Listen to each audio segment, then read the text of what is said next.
I want you all, I'm going to try to stay calm. I want you all to think about the torture that our babies are being subjected to by these anti-white bastards. That you have a little white girl who so hates herself. And ladies and gentlemen, if you hate your people, if you hate your people's history, you cannot but hate yourself. That is what the anti-whites are doing to us. You have a little white girl that she turns to her mother and asks her mother, begs her mother, am I going to have to be white until I die? Unpack that, ladies and gentlemen. What is that little girl saying? Am I always going to have to be a member of the race that owes and has to compensate and make amends and feel guilt? That is what's coming through this little girl's voice. God damn it, when will enough be enough for you? How much longer, mommy? How much longer do I have to be white? She is articulating what they all are feeling in silence, in their nightmares, in their beds, in their tears when no one else sees them cry. God damn, when is enough gonna be enough? How much torture is enough torture for our babies?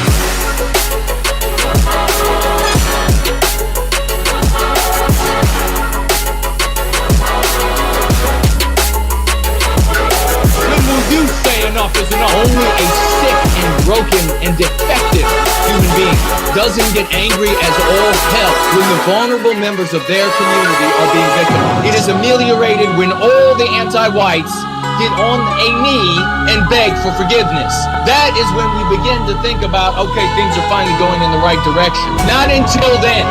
We want to see their apologies. We want to see them prostrate on the ground, begging for forgiveness. Every single anti-white,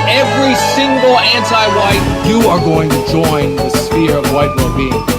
You are going to come to the heroes because you are going to hear the silver trumpets of the work we do here for white well-being. You are going to hear that clarion song, and not another one is going to look to mommy in fear and dread and angst.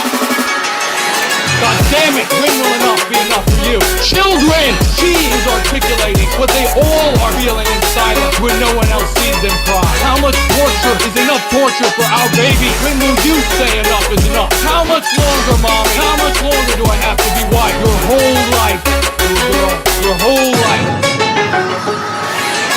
She's gonna look to her mother and say, Mother, please tell me that all of my days are going to be filled with the beauty and the justice and the glory of being a wonderful white woman that will be a wonderful white family and a glorious future. That will be the white babies that we will make, and that will recapture our destiny.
never let them get inside your head. They'll tell you what to do in life instead of everything you know that you could get. Don't let them guide your life towards regret. I'll fight for what I love with every breath. My past is filled with things I won't forget. I use them all to push me to my best. So treat the worst of times just like a test. If only I could go back in time, I'd tell myself that everything will end up alright. Just push yourself, test yourself, figure out what you like, and find your limits, don't be rigid, always work towards a prime. Surround yourself with open minds, people can change your life. A few friends with intent can help you feel alive. Find a passion, take some action, and with a little time, just be patient, make a statement, try to enjoy your life. They'll try to kick you while you're down. They wanna rise up while you drown. They wanna fill your head with doubt. They're silently scared that you'll figure it out. I'll make it look like I'm losing, won't bother hiding my bruises. And when they finally think you're wounded, then it's your chance to be ruthless.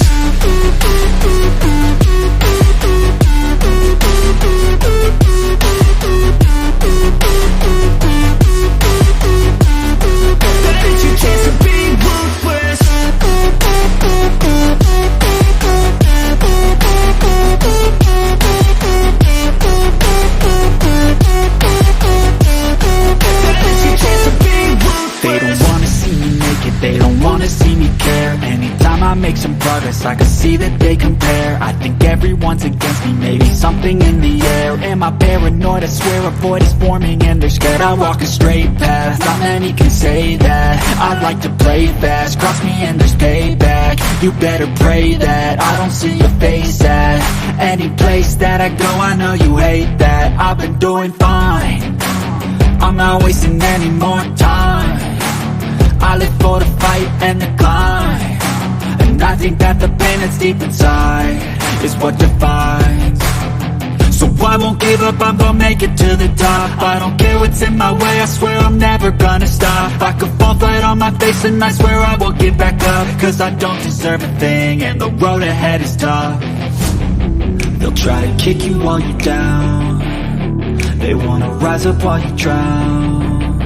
They wanna fill your head with doubt. They're silently scared that you'll figure it out. I'll make it look like I'm losing, won't bother hiding my bruises. And when they finally think you're wounded, then it's your chance to be ruthless.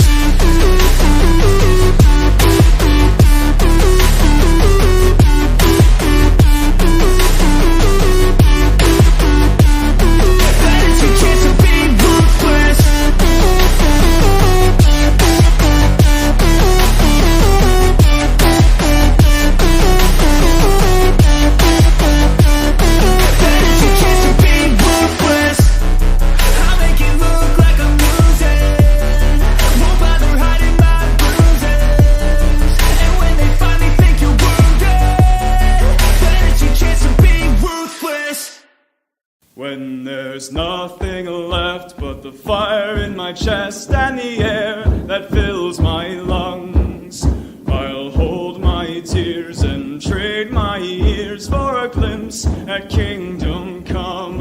On the other side of misery, there's a world we long to see.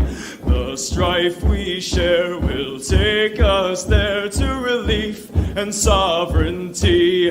Oh my God, we'll have our home again. By God, we'll have our home.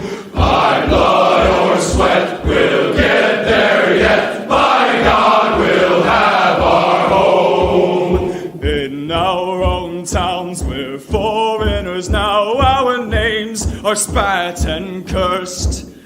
The headline smack of another attack, not the last and not the worst.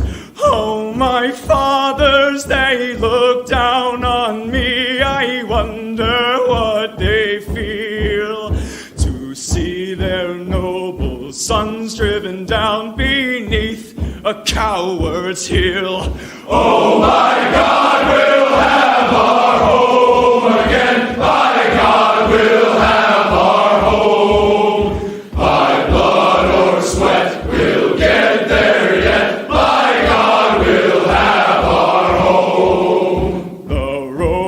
is dark, the way is lost, my eyes they strain to see.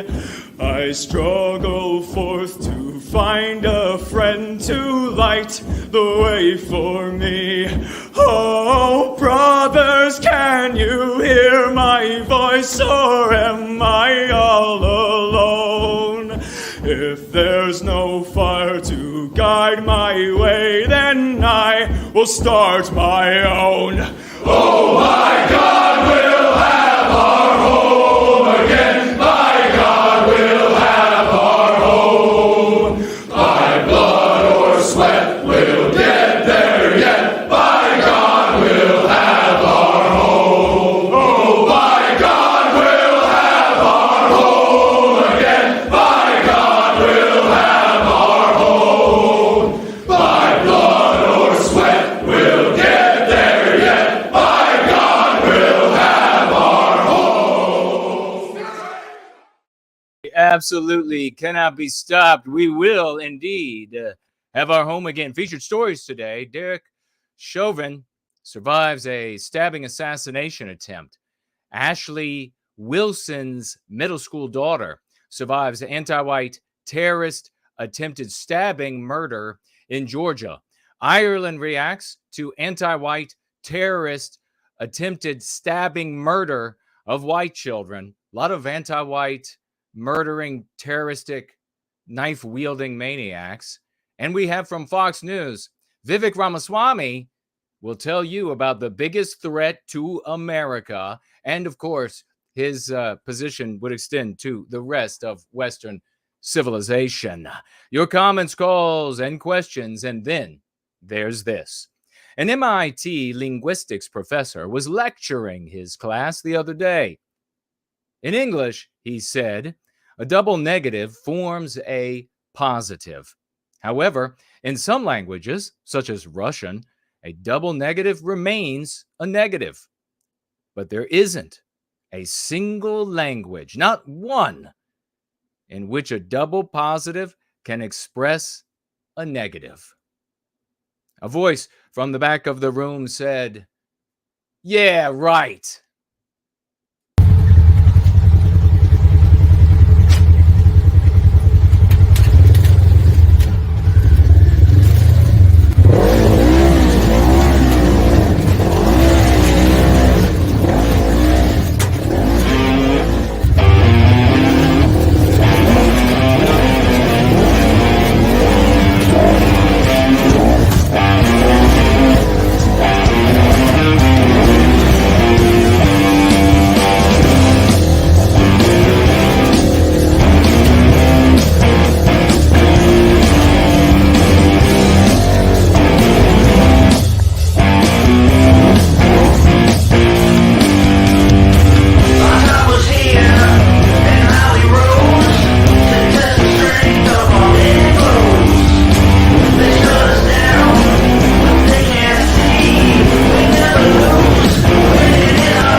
And welcome, ladies and gentlemen, wonderful heroes in service to white well-being. It's magnificent to see you all on this glorious Sunday evening, Monday morning. We are going free, ladies and gentlemen. We are in the once great state of Virginia, across the river from Mordor. And as we know, we like to say Mordor on the Potomac. It is 5 p.m. in the once great state of Virginia, 7 in Sydney, 10 in London, midnight in Moscow. I hope you all can hear me all right. We have, because it's a little inclement outside, we have had Maximilian von Fock introduce a beautiful set of scenes from autumn across the West, and we are enjoying that. You'll be able to enjoy that over the course of this gathering. If you would like to financially gift, you may do so. You can head right on over to Cash App, which is in the description below, and you can financially gift to me there in cash dollars or cryptocurrency, which they're gaining a little bit of strength again, if you would like to do so. If you have interest in financially gifting in cryptocurrency anonymously, by way of some other options, you may head on over to nowhiteguilt.org, click on the financial gift tab, and there you will find the 5 wallets that we use, as well as a snail mail address. So I hope to find you there, and I will follow up the next week with the gift, and I will just say that it was anonymous. And in any case, if you would ever like to be anonymous with your gifts or your comments, not even wanting to include a screen name or a pet name or a nom de guerre or a nickname or your very secret name, we won't even include that. Just say that you would like to be anonymous, and we will keep it that way. You may also financially gift over here on Subscribestar, which is up and running, and I'll be keeping an eye on all of these. Everybody who financially gifts over the course of this gathering will absolutely, positively have their question or comment read by yours truly. I will address it. You can also head on over to Entropy, which is up and running right now. There's a Tall Kevin widget there. It's not the question widget it was before, but it still works the same. You'll find it over there. You'll be able to place your comments or questions there as well, along with your financial gift and some verbiage along with the financial gifts. I'll be keeping an eye on that. It is up and running. We also have, of course, Odyssey is up and running, where you can financially gift me there in cash or their cryptocurrency, and D-Live and their cute little cryptocurrency. You can financially gift there as well. We're up on Rumble. We're up live in video on Twitter, but we're also up in Spaces on Twitter, on X, I should say, and many other platforms. We are live streaming to Going Free, Serving White Well-Being, Recapturing the Destiny of Western Kind, Crushing Clown World has never been so handsome. It's never looked so good. We are sharp. We are dressed sharp. We look good. We're healthy. Our bodies are healthy. We're going to be getting right into it, and I'll be keeping an eye on your comments or questions. We got a lot to cover here on today's gathering. The great Brand Danger is with us. I see Rory Samuski, Biospirit of the West. Amandly, wonderful to see. There's Franklin Hyperborean Dream. Great to see you all. What a week it has been. So I'm going to want to get your feedback, your info. Make sure you tag me. If you would just like to get my attention, tag me as No White Guilt over the course of this gathering. If I do not see what you add to the live stream on any of these platforms, try again a little bit later. Keep trying. Don't spam the live chats. Don't spam them. But please reach out to me. I want to see what you have to say. If you write something and it scrolls away, you can head on over to Entropy, place it in the widget there, and it won't scroll anywhere. Not enough people over there commenting, or on one of the other platforms. Just make sure you tag me as No White Guilt. I want to get to your questions and comments, especially if you're new. Let's get right into Derek Chauvin. As you can see, you've probably heard. Have you heard? Maybe you all remember. I wonder how many of you all remember. I know one of those who absolutely is going to be able to remember, because his mind is like that of the elephant. And I don't even know why they say this about elephants, that they have this perfect memory. Maybe they do, maybe they don't. I think maybe it's because when they're calves, you can chain them to the ground. And then when they get to be massive like Volkswagen buses or like small train engines, you can just stick them in the ground with a twine and a peg, and they'll just stand there. But that's not what happens with Franklin. Franklin is just this capacious brain. and he's absorbing from the ether and the internet and the world, and he's taking it all in. And he can remember that I told you all this, that Derek Chauvin sentence, if he was convicted, it would be a sentence of death, and it wouldn't be long before he was killed in prison.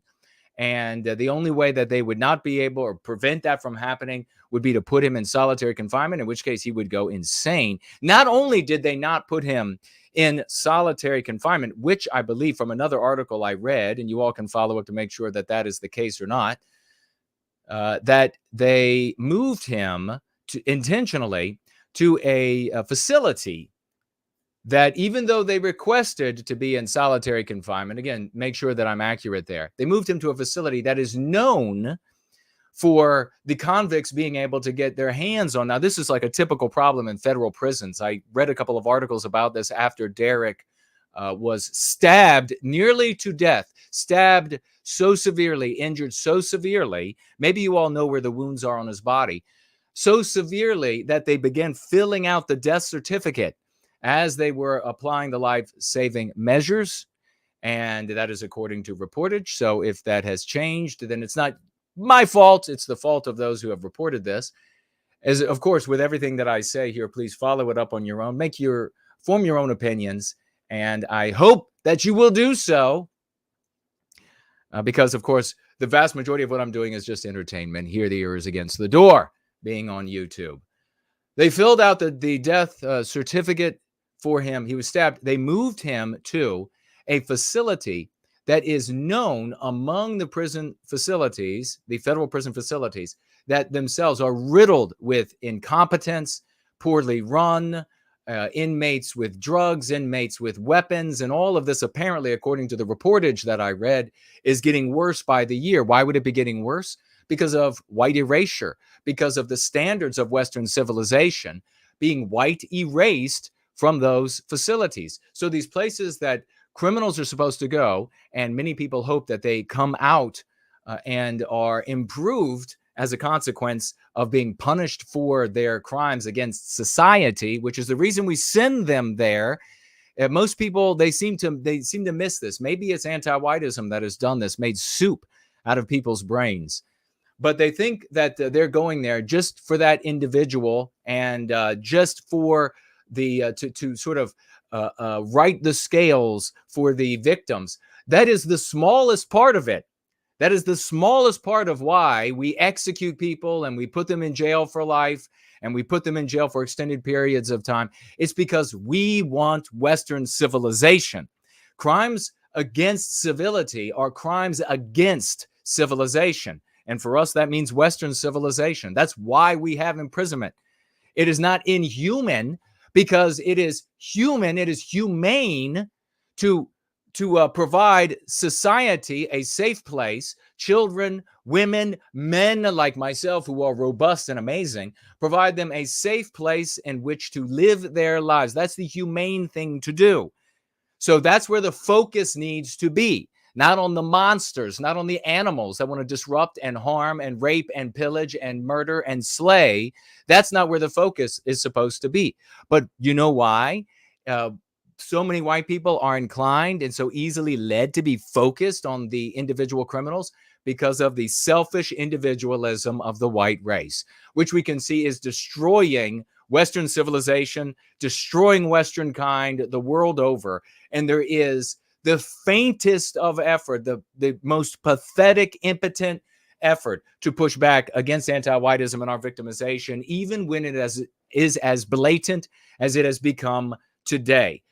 I mean, don't even bother to look back into the 50s and try to imagine that much of 40s, 30s, that much of what we are seeing and have seen for decades now were just things that were imagined. This will happen if, that will happen if. And those were the arguments that those white people had to make. Imagine now, they would have said, what would people in the 30s, 40s, 50s, 60s, 70s, 80s, 90s, what would they say about today? Well, once it gets that bad, okay, it's that bad. It's that bad. And not only do you have resistance, you have less resistance. You have less lucid resistance, less clear, resistance, less limpid. It is turbid, in fact. It is absolutely turbid. It is absolutely opaque. There is no resistance.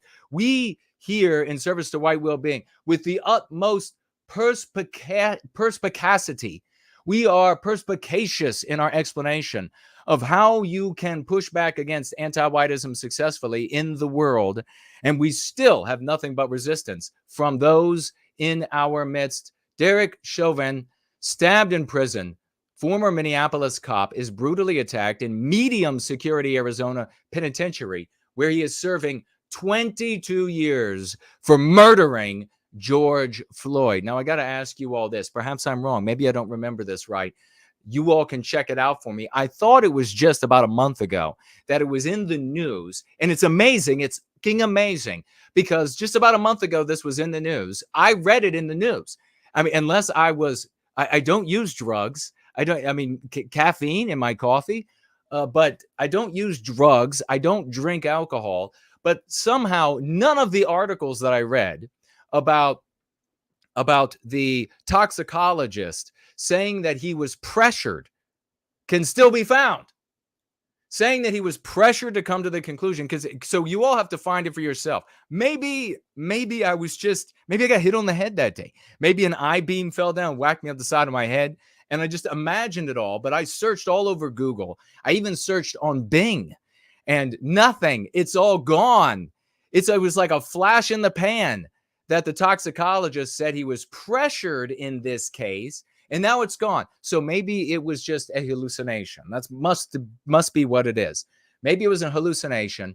But you have former Minneapolis police officer Derek Chauvin, who knelt on George Floyd's neck, as you cannot see in the photographs and video that I looked at least, in May 2020, and was convicted of murder, was stabbed in prison on Friday. Chauvin was attacked by another inmate at the Federal Correctional Institution in Tucson, Arizona, where he is serving 22-year sentence. Now, I would submit to you, this is just kind of a thing, I'm thinking. It's kind of a thing.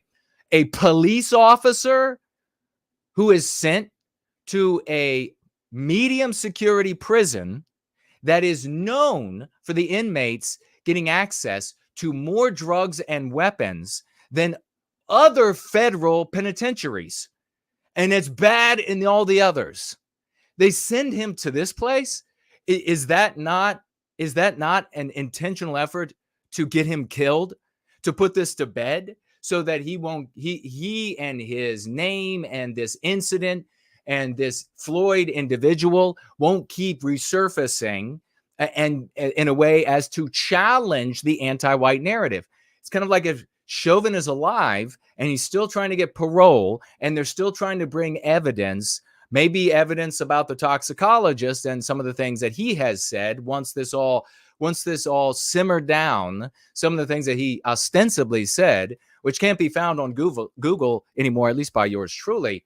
So these things kind of brought forward every time he has an opportunity for parole, every time he has an opportunity to appeal, each different way that his lawyers can appeal. It's kind of like if he's dead, then the anti-white narrative on what happened at that time is secure. And by the way, the sarcasm of the conservative realm and the explicit white sympathetics out there who keep calling the anti-white terrorism, militaristic anti-white terrorism that took place during that summer across Western civilization. Hundreds of cities had fires going all at the same time. At least that's the way I recall it. Hundreds of cities have fires going virtually at all at the same time. And all of these fucking losers, they're going around continuing to call this the summer of love, the summer of love. Sarcasm is not resistance to psychological warfare called anti-whiteism. That is not a successful tool. You're not proving anything. You're not doing anything. You're not taking any ground back. That the sarcastic whip of your tongue is useless. It is about as useful in the defense of our well-being as a cat licking its own ass. Raised one leg up in the air and licking its own ass. That's about as sharp and useful as your sarcasm. The summer of love. I just heard another one mention this because of Chauvin. Back during that summer of love. Oh, you got him! You got him. You did it. No, you got him. Oh, we're gonna take it all back now. Using the sarcasm for the past how many generations now? About 70 years worth of sarcasm. Not working yet. Time to learn. Time to move on. Condition was unknown, but AP sources said that the 47-year-old was seriously injured and needed life-saving measures. Minneapolis police officer, former Chauvin, was stabbed by an inmate and seriously injured at the Arizona prison where he's serving 22 years sentence for murdering George Floyd. This prison, ladies and gentlemen, you know, you hear about things like prisons and federal prisons, of course, where they're like, they made a shank. Wow. They're just resourceful in there to kill each other. Them SOBs, they really will they'll sharpen anything and stab each other, sharpen their own teeth and stab each other when they're in prison. That's because that's where they should be, right? The vast majority of them are not there by accident, right? People that are like this, that's where they should be, in cages. Animals that attack society need to be in cages. Or if I were in charge, you know, Jason Goes Political style, it would be out of the country, never allowed back on pain of death. Maybe torture and death. We're not going to pay for you to survive. We're going to drop you in the darkest, most medieval, earlier than medieval, primitive place on planet Earth. And you will be able to live out your days there. And we're going to send you down on a parachute. That's a little too small. It's just a little too small for you. It's a little too small. You're going to land kind of hard. But if you survive that, then you can go ahead and live out your days in the fucking jungle. That's where you can go and live out your days because you're an animal. That's where we would send you. So you hear about this shanks and things like this. It's bad. It's bad. They got shanks. They got shanks in that place. Did I mute myself? I got to make sure I don't do that with the electricity. I throw it out of my body. It's why the sparks go off for folks every time they come near me. It's bad. They got shanks in the prison. They sharpen things and then they stab each other. In this prison, they've got guns. The prison that they sent Chauvin to, they have guns. Imagine sneaking that in with the birthday cake. Whoa, that's a heavy cake there, missus. Well, I love my little prison hubby. I love him. I just love my prison hubby. Whoa, that's like 5-pound trigger on this cake right here, hefty. Boy, your cake is in the shape of a gun? Your cake is in the shape of a gun. I mean, can you imagine? Back in like the 80s and 90s, and I remember them talking about the prisons in Mexico and Central South America, and they used to be like, whoa, those places are really violent. In America, it's like a cakewalk. Talking about cakes, no pun intended there. It's a cakewalk. They're getting as bad. Why is that? White erasure of our norms. White erasure of how we think human beings should be treated when they are imprisoned, how we think they can be rehabilitated to be able to enter society again, how we think a number of things. Though all of that being white erased, how people should be treated humanely, how people should be punished, etc. Taken away. Those are our norms. The only way we will be able to defend them, and we're going to be talking about that with Ireland tonight, the only way that we can defend these things is if we own them as ours. If we say, and white people need to understand this, especially you conservatives out there, which we know you're good people, you're misled by really dumb people. You're also mind controlled by the anti-whites. I got to tell you all about a phone call into a conservative show. I like the conservative show. Some of the people, my God, Swiss cheese for brains. Worse, shit Swiss cheese for brains, these people. I cannot even tell you how dumb they are. But you have to understand that if we have a prohibition, this is how the mindset has to work.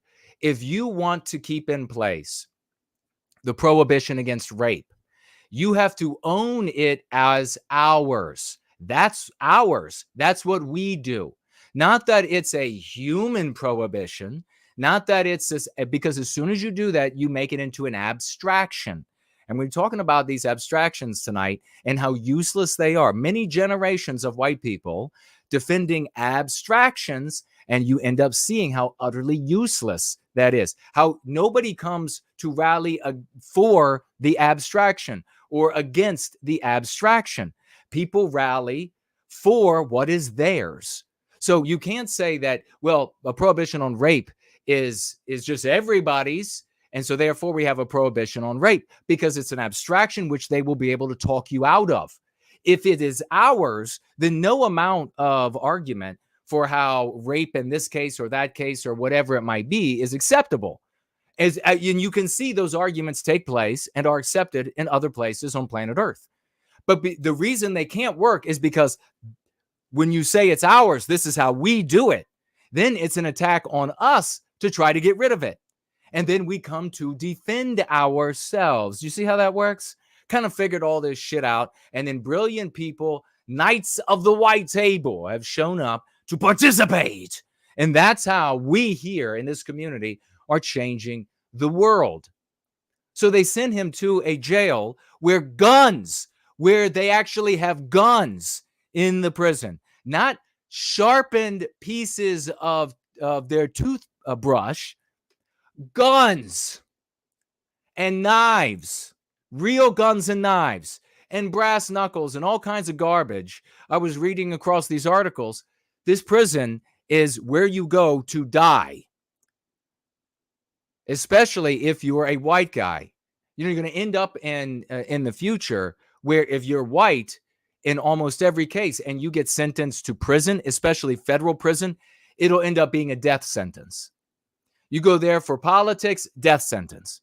You go there for 5 years because you're not anti-white enough, you say some dumb things, death sentence. That's how the future is going to be, because you're going to get into an environment where the guards don't care about you. You're white, just like the guards don't care about the little girl that we're going to be talking about in Georgia.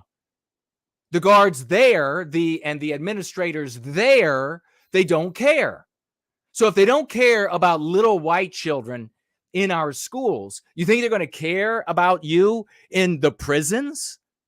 All the more reason to not talk tough, to listen to no white guilt, and to do what's effective, to not end up getting locked up for some asinine statement that you were never even going to carry out, or belief that you were never going to carry out anyhow. Because you're just a big talker, just a big windbag. You know, I have no doubt that these same big talkers about, I'm going to do this. It's a nature and order and nature, and it's hatred, and it's all this kind of stuff. They're also big talkers. They got nothing to do there when they talk about the violence. They're also big talkers about how they are in bed. I promise you. And then you're going to find out, wow, you got about as much to deliver in bed as you got to deliver out in the real world with all your, this has got to be done. This has got to be done. Now we're going to retreat to the Olive Garden. 47 was attacked on Friday, reported by the Federal Correctional Institution in Tucson, a medium security prison. Bureau of Prisons confirmed that an incarcerated person was attacked and stabbed around 12:30 p.m. The agency said responding employees contained the incident and performed life-saving measures before the inmate, who it did not name, Chauvin, was taken to the hospital for further treatment and evaluation. He was now. What kind of other trauma and to his physical trauma as well as mental trauma? I don't like Chauvin is anti-white. In case y'all don't remember, he's anti-white, so he's not like this person we're going to celebrate or anything like that. But he represents the white race. When he went on trial, it was the white race on trial. And this is what happens every single time. Every single time an incident, and incidents you will never hear about. Incident right now, somewhere in Western civilization, there is some white guy on trial somewhere who is, there's going to be a jury or there's going to be a judge who's going to be anti-white to various degrees. And therefore, the white guy that's on trial is really representative of the white race who's on trial, because the jury, are going to be thinking evil white race. Evil white race. This is what they did. This is what they deserve. This is who they are. This is what they get every single time. So That's what happened. This guy is every white guy, no matter how anti-white he is. And should be a big lesson to all the conservatives out there and all the white anti-whites out there across Western civilization, that it doesn't matter how anti-white you are. You can go and marry yourself like this guy did, a non-white woman, pure non-white woman, no white blood in her whatsoever that I saw of this woman. If I saw the correct picture, no white genetic heritage in her. You can marry her. You can make anti-white statements your whole life. You can go and participate with the children programs that exclude white children, like this guy did. You can go do those things. If I'm remembering that accurately, you can go do those things, and look what happens to you. If you're white, you can become the avatar for all of the white race in the anti-white narrative and get victimized for it. So now this guy, whether he's guilty or innocent, you can imagine other white people who end up in these institutions who are not guilty or don't deserve to be institutionalized in these prisons and suffering these physical assaults. What kind of physical trauma is it? How much time was the oxygen to his liver, to his kidneys interrupted? How slow, how thin did the oxygen get to his pancreas? What kind of illness? People don't think about these things. What kind of illnesses and organ issues will he have in the future? Of course, we can ask, what about his brain? And what will that do to his psychological state? What about the psychological state of having to fear day in and day out? And so this, therefore, if you're not catching on yet, is a story about all white people who end up, especially those who are political prisoners, and we see a lot from Patriots' Day, who end up incarcerated, who walk through, just like white children now, in all public schools almost across the West, walking through every step of their day, fearing a physical attack. The exact same experience I had all those years ago when I was in junior high school, fearing between every single class, every single step, nightmares every single night. When is the attack going to happen? Who's it going to come from? How bad is it going to be? Will I be able to defend myself? So this is something that, as a consequence of anti-whiteism, is in every school, and it, to various degrees. And the threat goes from hardcore psychological abuse, psychological warfare everywhere, to various levels of physical threat everywhere, smaller in some places, greater in others. And you will see as we talk about this young girl, roughly 12 years of age, getting stabbed 14 times in the face, her breast, her back, and other parts of her body, and requiring cosmetic plastic surgery, reconstructive surgery, as a consequence of the guards there not doing anything, already terrorized, living in this medium security prison, which at first you might think ignorantly, oh, well, this must be a safer place. Already terrorized every second of the day, including those you sleep. How much worse is it once somebody comes up and shoves a knife in your neck or in your lower back, targeting your kidneys and your liver, or wherever the blade ended up in Chauvin? Anti-whiteism is killing Derek Chauvin in a federal prison in the United States. And anti-whiteism will kill Derek Chauvin in a prison incarcerated in the United States. 100%. He almost assuredly it will be he'll physically die, but he'll be mentally dead in no time at all, living in that environment. There's no way you can live with that kind of fear stalking you 24/7. This article here from the Daily Mail. Let's see if it shares when they brought in the gun. I think it does.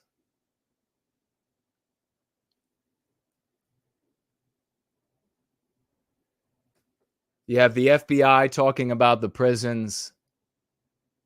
or specifically this prison, in November 2022. An inmate at the facility's prison camp pulled out a gun and attempted to shoot a visitor in the head. The weapon, which the inmate shouldn't have had, no shit. You don't say. You don't say. Shouldn't have had? Can you just see right now one of these anti-white pig females, especially a white anti-white pig female, sitting there all just like bloated and corpulent, and then she's like, well, he shouldn't have had it. No shit. Wonder how that could happen. I guarantee you, the white race would be able to build facilities that nothing happens, nothing goes wrong in. Nobody can get any weapons in. There's nothing to sharpen. I guarantee you, we'd have this shit figured out. And if for nothing and for no other reason, people would be like me, would be in charge instead of all of these anti-whites. And we would have another way of dealing with hardcore animals. And that would be just that you would go. You would go. We wouldn't take care of you. You would go. We would go drop you off somewhere else in the world. But Jason, that would be mean to that country's their population, whatever. Oh, you want to be mean to our population? We'll send you ass over there as well. Selfish individualists, worried about outsiders all the time. Been worried about outsiders too long. And the worry for outsiders comes in various forms, doesn't it? The one form will be that what if they get hurt? The other form is they're all responsible for hurting us. Do you see how both undermine white well-being? So that's Derek Chauvin. If you've got any statements about him or anything you'd like to add, make sure you tag me. We're going to be getting on to Ashely Wilson's daughter's story. We don't have the name of the daughter. She's roughly 12 years of age. So let me take a quick look at what you all are saying, and then we're going to pull up this next item, and we'll watch a video on it. Is this it? Yeah. 14 times. So a bit of a similarity here. In one case, you have a former police officer, which many people out there believe was not guilty of killing George Floyd. Maybe he was guilty.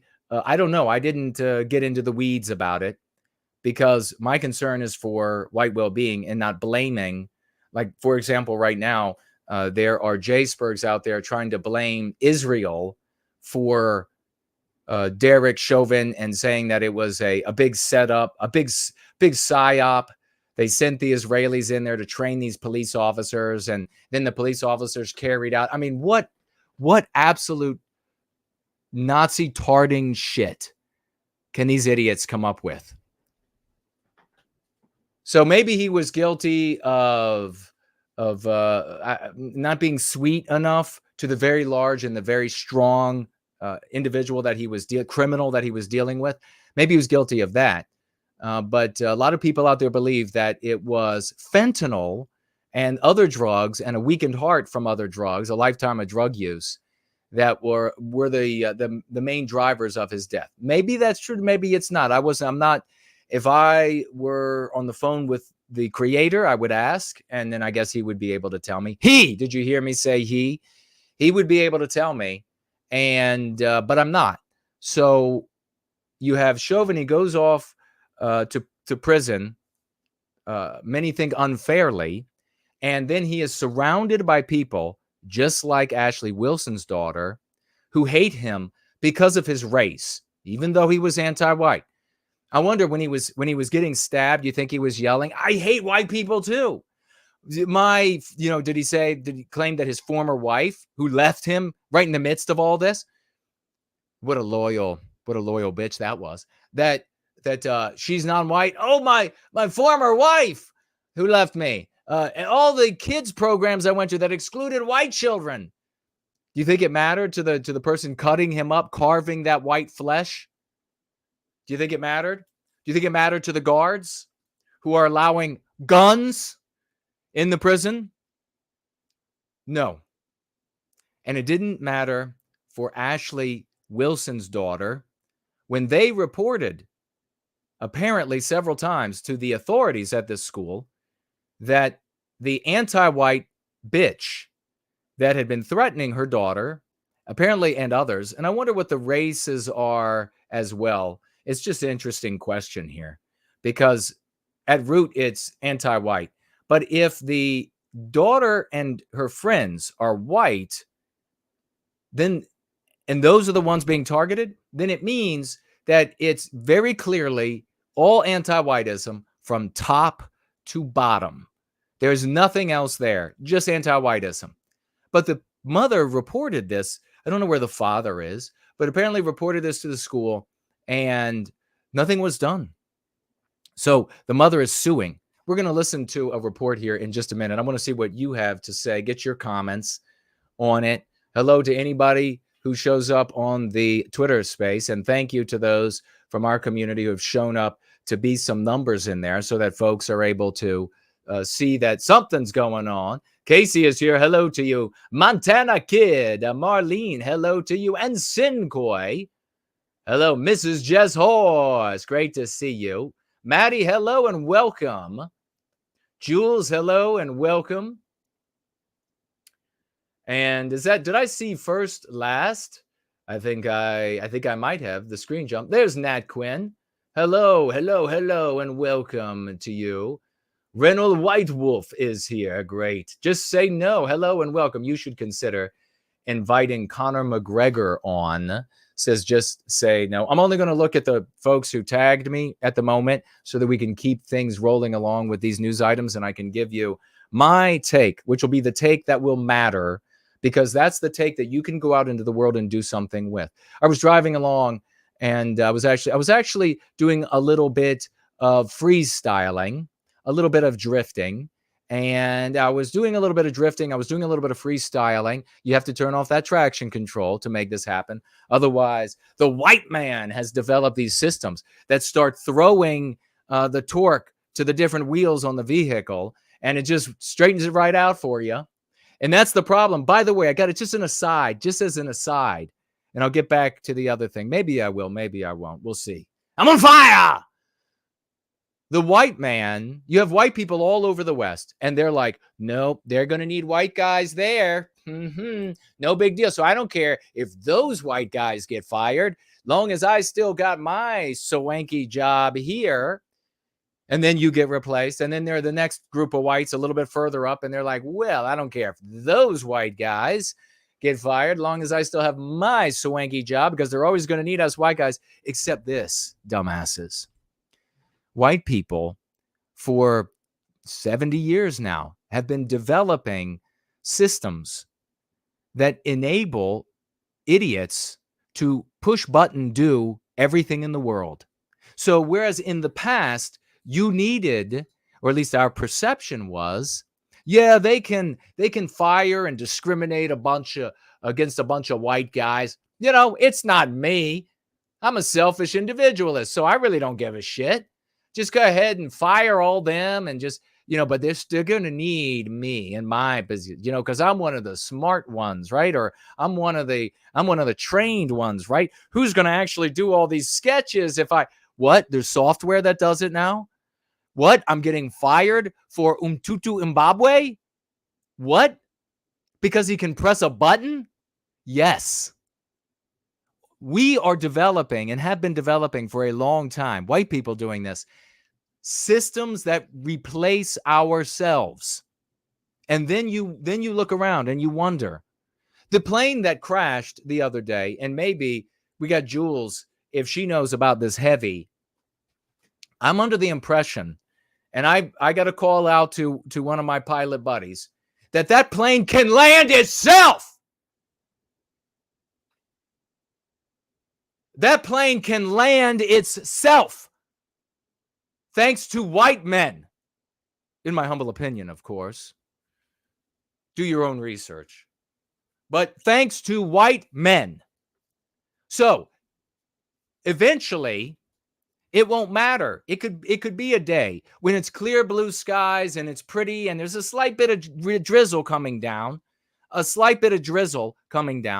or it could be a fucking typhoon and some syphilitic, inbred, whatever, pulled out of whatever dank hole with multiple sex organs and sex organs we've never seen before will be able to sit in the once called cockpit, now called the it pit, and be able to press the land button.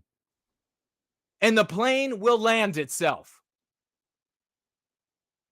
You're not going to need white guys when white guys develop the systems to replace themselves.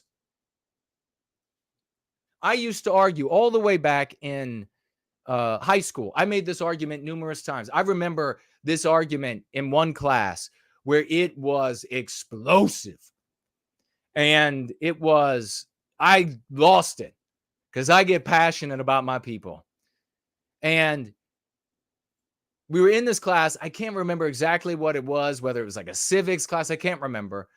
But one of the females in there, anti-white, and this particular anti-white was a black female. And she said that everyone else should just get a chance to do all of these other jobs because all you have to do is click here and click there and whatever the specific subject was. And I stood up and I said, who the fuck do you think made the click here and click there? Who the fuck, where is you going to return to when all that breaks? When the new invader in history, in time to come, has developed a better click here, click there, or a way to undermine your click here, click there. Then what, bitch? It's all you got to do. They're just trying to keep everybody out because it's so easy. You, bitch. It's so easy. They just trying to, it's white privilege. That's all it is. It's so easy to do this stuff. Unbelievable. I lost it. Needless to say, the anti-white fat bitch didn't have a response for who built it and who replaces it, who repairs it, who develops the next generation when the invader has found out a way to undermine the current system. It's just, well, the white man just trying to prevent us because, look, if you want to be an engineer, you just press these buttons. If you want to be an architect, you just press these buttons. If you want to be a doctor, you just look at what's written down and you just prescribe whatever it says in the book.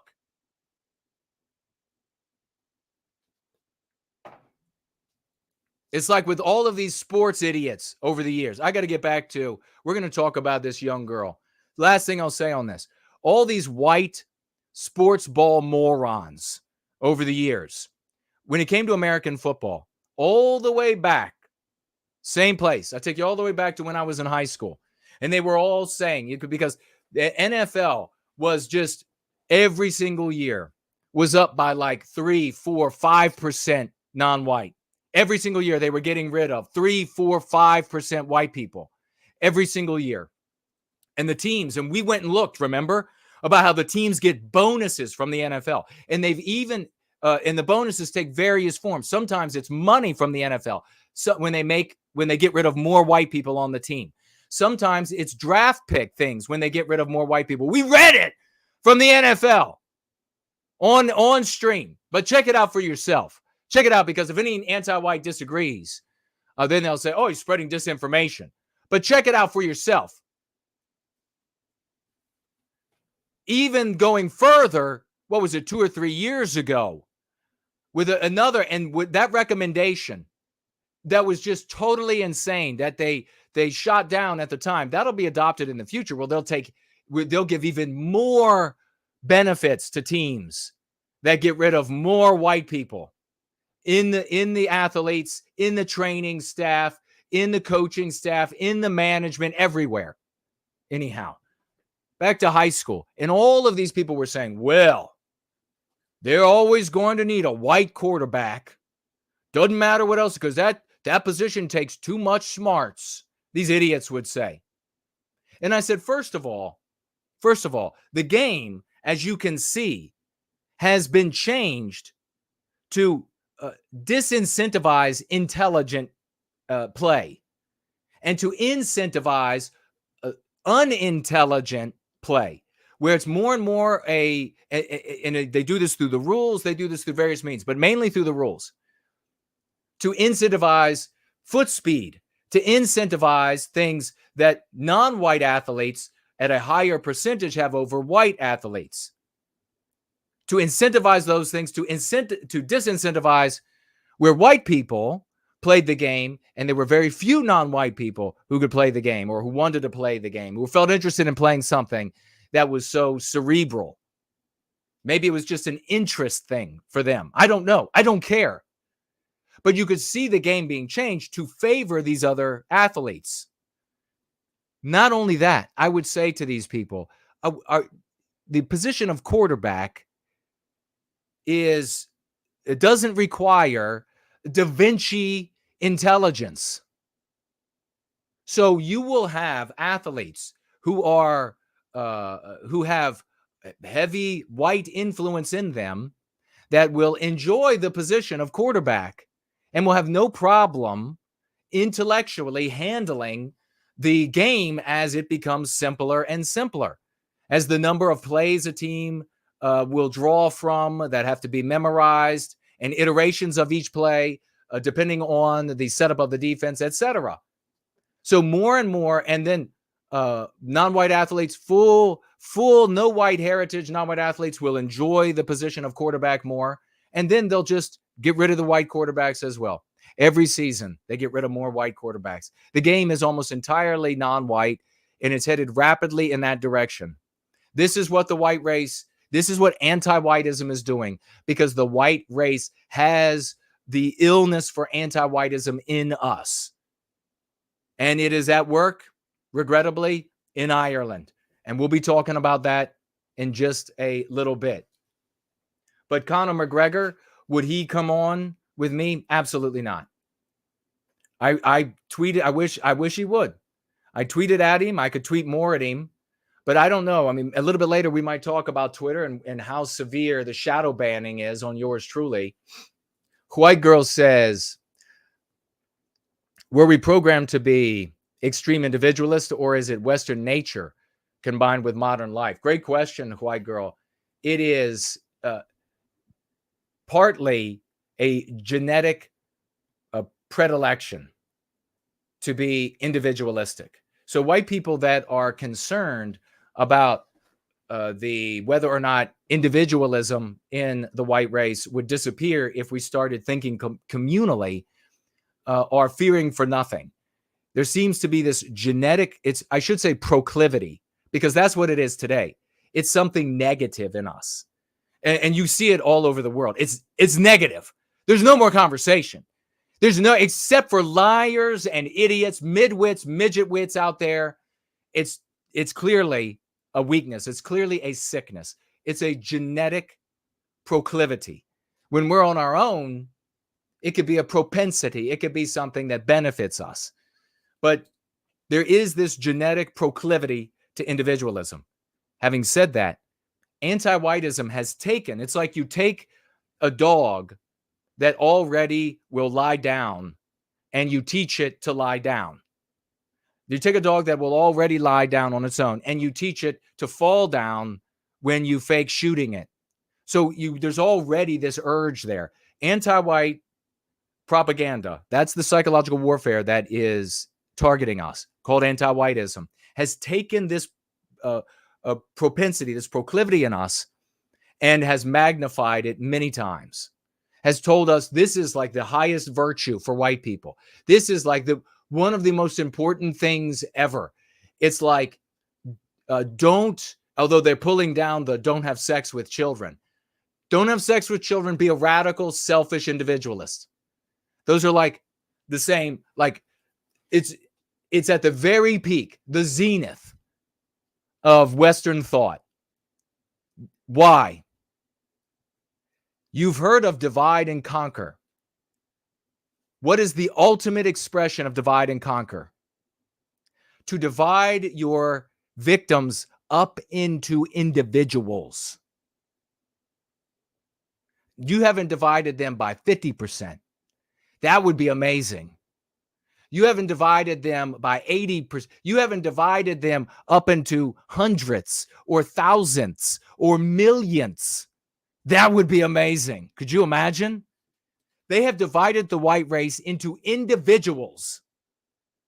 There's no hope of fighting back against our victimization like that. There never has been. That's why we keep ending up the way we do. We keep losing every time we turn around. And no group of individuals changes that division. It's the thinking. It's where you put your focus. And you see it very clearly right away when you talk to people about what's wrong with the world.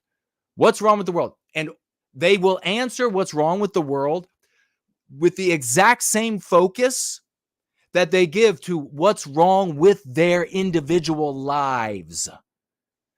I mean, pay attention, folks. Pay attention. If their view of what's wrong with the world or what's wrong with the country is the exact same focus they give to what's wrong for their individual lives, you should be bright enough to figure out that something's wrong. That's not going to cut it. But if you're not, then you need to be bright enough to hand it over to those who do understand it. And we don't see that anywhere. I mean, it's so rare in the white race. It's like the people who come here to go free who are white positive are golden king leprechauns, since we're talking about the Irish today. They're like golden diamond king leprechauns that shoot rainbows out of their asses and mouths all day long. And they ride on a Pegasus that's also a unicorn. That's how rare we are in the white race. That's how up we are. That's how sick we are in the white race. You see me shooting the fucking rainbow out right now? Pegasus unicorn is out there having a fucking meal of what's even rarer? Is having a meal of ambrosia that has fallen out of the skies from the plates of the gods. That's what my Pegasus unicorn is out there feasting on right now. I'm only wearing a very convincing rubber costume over the fact that I'm a golden leprechaun with diamond eyes. That's where we've gotten to. That's where we got. They want to talk about like what's the problem with America? Well, it's X. Yeah, how do we remedy it? Well, same way I remedy the bee nest on my porch. Really? That's what you got. How much fluoride, how much all these different drugs, how much fluorine, how much forever chemicals have you been snorting your whole life? What kind of genetic stock have you came from? Your grandmother and her grandmother and her grandmother making decisions about who to breed with after anti-whiteism has convinced them that they're all that matters in the world. Girl power. Pick a guy that's the worst genetic representation of our race, reproduce with him, and then divorce him. And then just have these boyfriends come through the revolving door. It's like a king hot dog factory is the modern white woman. It's just shooting them out. And that's what you descended from.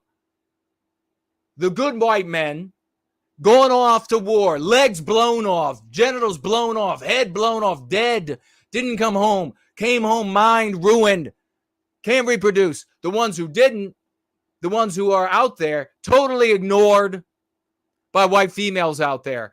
Absolutely ignored by white females. I'm hot today. I'm trying to get to these stories. I want AI to take the jobs away from all of these little e-sluts. Just get rid of them. All of these little Easter, I'm seeing the push button that the white man has created for AI. It's getting easier and easier. They can make photos and videos and add voice to it. They can make girls much hotter. They can give them whatever it is that you like. Put these e-whores out of business. Every white female in her sexual prime, her sexual market prime, thinks that she is some sort of like Sheba. She's some sort of like thing to be worshipped by all the males. And she's just going to put her pictures up all day long online, ignoring all the peer pairing, ignoring until all the decades are past and the eggs are old and ruined and desiccated.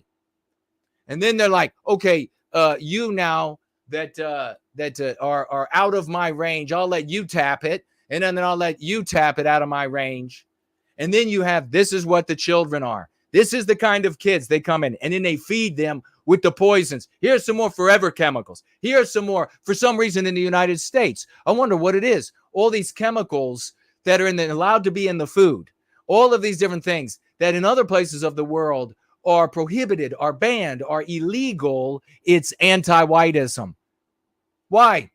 Because all that matters is the individual, the selfish individual. Well, they're making money. Conservative will tell you that's all that matters. That's all that they're making money. And then every response is to a company doing something that victimizes our people is, well, they're going to lose money. How about I kick you in the throat? Now, what do you have to say? Metaphorically, of course. Now, what do you have to say? They're going to lose money.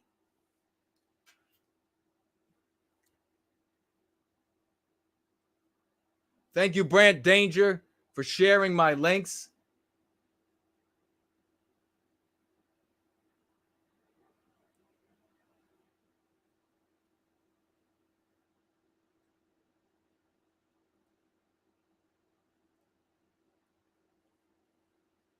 Scrolling. All right, we're going back. Let's hit this story.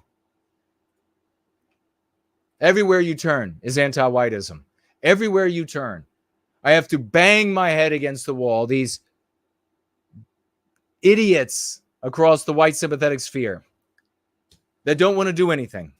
They don't want to take responsibility.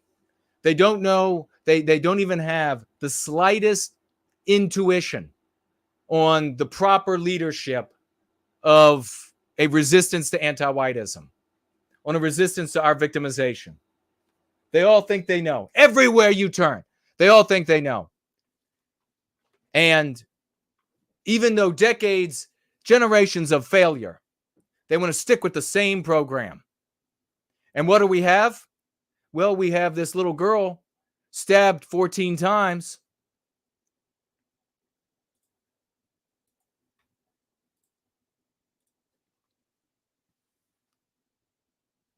Tell me about the sound relative to me.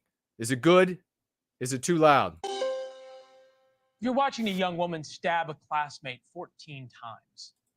The school allegedly knew the assailant made threats, even had the knife, but did nothing. Now the victim's mother, Ashely Wilson, is suing the school. The middle schooler survived, but required plastic surgery for the stab wounds, were face, neck, torso, other parts of her body. She needed face, neck, breast, back.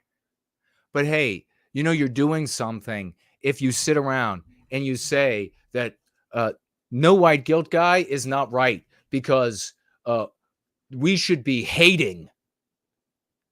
Okay, so you should sit around and hate. You should sit around and just say, oh, I really hate him. That's effective. That's really effective, you fucking loser.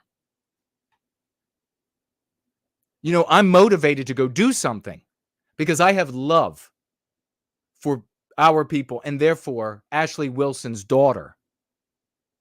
So I actually get to work. The people in Team White Wellbeing, the people in the outreach team, they actually get to work with tools that change, that have demonstrated that they work to change the environment, to make it less anti-white, to make anti-whites, force anti-whites to have to argue the victimization of white people. Or you could sit around and just say, boy, I hate these people. 18 stitches in her back alone. pulled her hair, turned completely red. Teachers at Ola Middle School in Henry County, Georgia, are accused of negligence for ignoring the threats. Of course, this brings up a much bigger issue about bullies being allowed in school. Jay Edelson is Bullies. Now, this guy, don't get down on him yet, because he says something in this very brief video that demonstrates the biospirit of the West trying to come through in him. And it's like we're going to talk about a little bit later with our brothers and sisters who call themselves the Irish, and the biospirit of the West fighting, struggling against the psychological warfare that is anti-whiteism, struggling against it in their minds, in their souls. We could help them. Conor McGregor, I told him, I said he could be remembered for all time if he does these things, for all time, as a legendary hero of Ireland.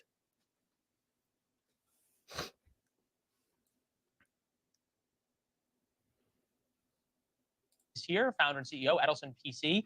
Jay, it's good to see you. Look, we keep seeing schools kind of allow this because they don't want to take sides. They don't want to punish bullies. Is what's going to happen to schools, what's been happening to police departments in terms of getting sued going to happen? So it's actually the same issue. So what we're going to see in this case is the school district is going to hide behind what's called qualified immunity.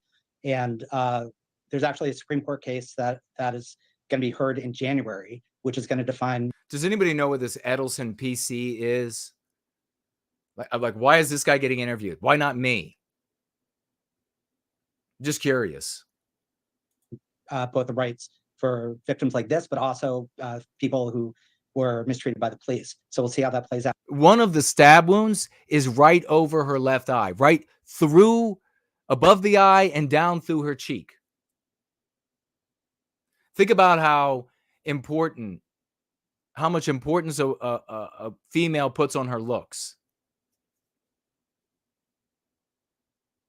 Oh, but don't mind me. I'm just actually concerned about this white little girl. You, by all means, go back to hating and talking about how one day, and then you end up like all the others, old timers. They're old timers now. And the old timers back then saying that, they're dead. And these other old timers, they're now in old folks' homes, getting taken care of by anti-whites of all races. But I'm sure they really enjoy the anti-white non-whites taking care of them, wiping their asses. You're going to end up just like them. But by all means, go ahead and leave and just go hate somewhere. This is one of the worst situations that I've seen, though. As you mentioned, it looks pretty clear from the complaint that the school district knew about this. They were told repeatedly that a girl had a knife and was targeting this group of kids, and they did nothing about it. And I just spoke with the lawyer earlier today, Adam Princenthal, and according to him, he's got a strong case, and it looks like there may have been teachers who were watching. All right, Marlene says it's a law firm concentrating on high-stakes plaintiffs, ranging from class and mass action to public client investigations and prosecutions. Thank you for that, Marlene. I really appreciate it. Jumping in there, making it happen. But this what is this, Newsmax? On Balance is the name of the show itself. Is this Newsmax? Somebody can tell me. Shouldn't they have me on to talk about anti-whiteism in the schools? Because when it comes to these lawsuits, if you can do the math, the country is changing. Country's changing a bit. And you hear these people talk all the time about the electorate that changes. And by the way, remember, I was in junior high school when I famously said they'll vote the car out of your driveway and the house out from underneath of your ass. So that's what voting will do. But then I was the one who also said many years ago, what about the soldiers? And I will continue saying this. What about the juries and the judges?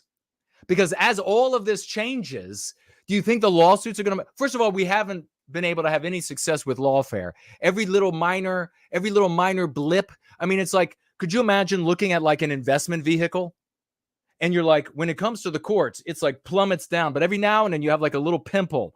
Like, oh, there's a little pimple on that almost vertical line straight down of losses. And thinking, you know what we need? More lawyers. We need to file more lawsuits. It's going to come down to suing. Really? You could look at this. Would you invest in that?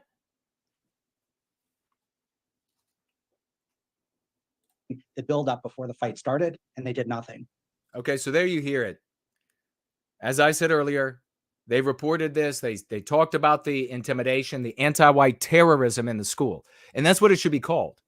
I should have major financial backers that are able to send me to these locations and with an entourage, and then I can address and get me on these big channels, and I can address this. I should be the go-to guy about anti-whiteism in the Western world. I should be the go-to guy. Conor McGregor should be ringing my phone.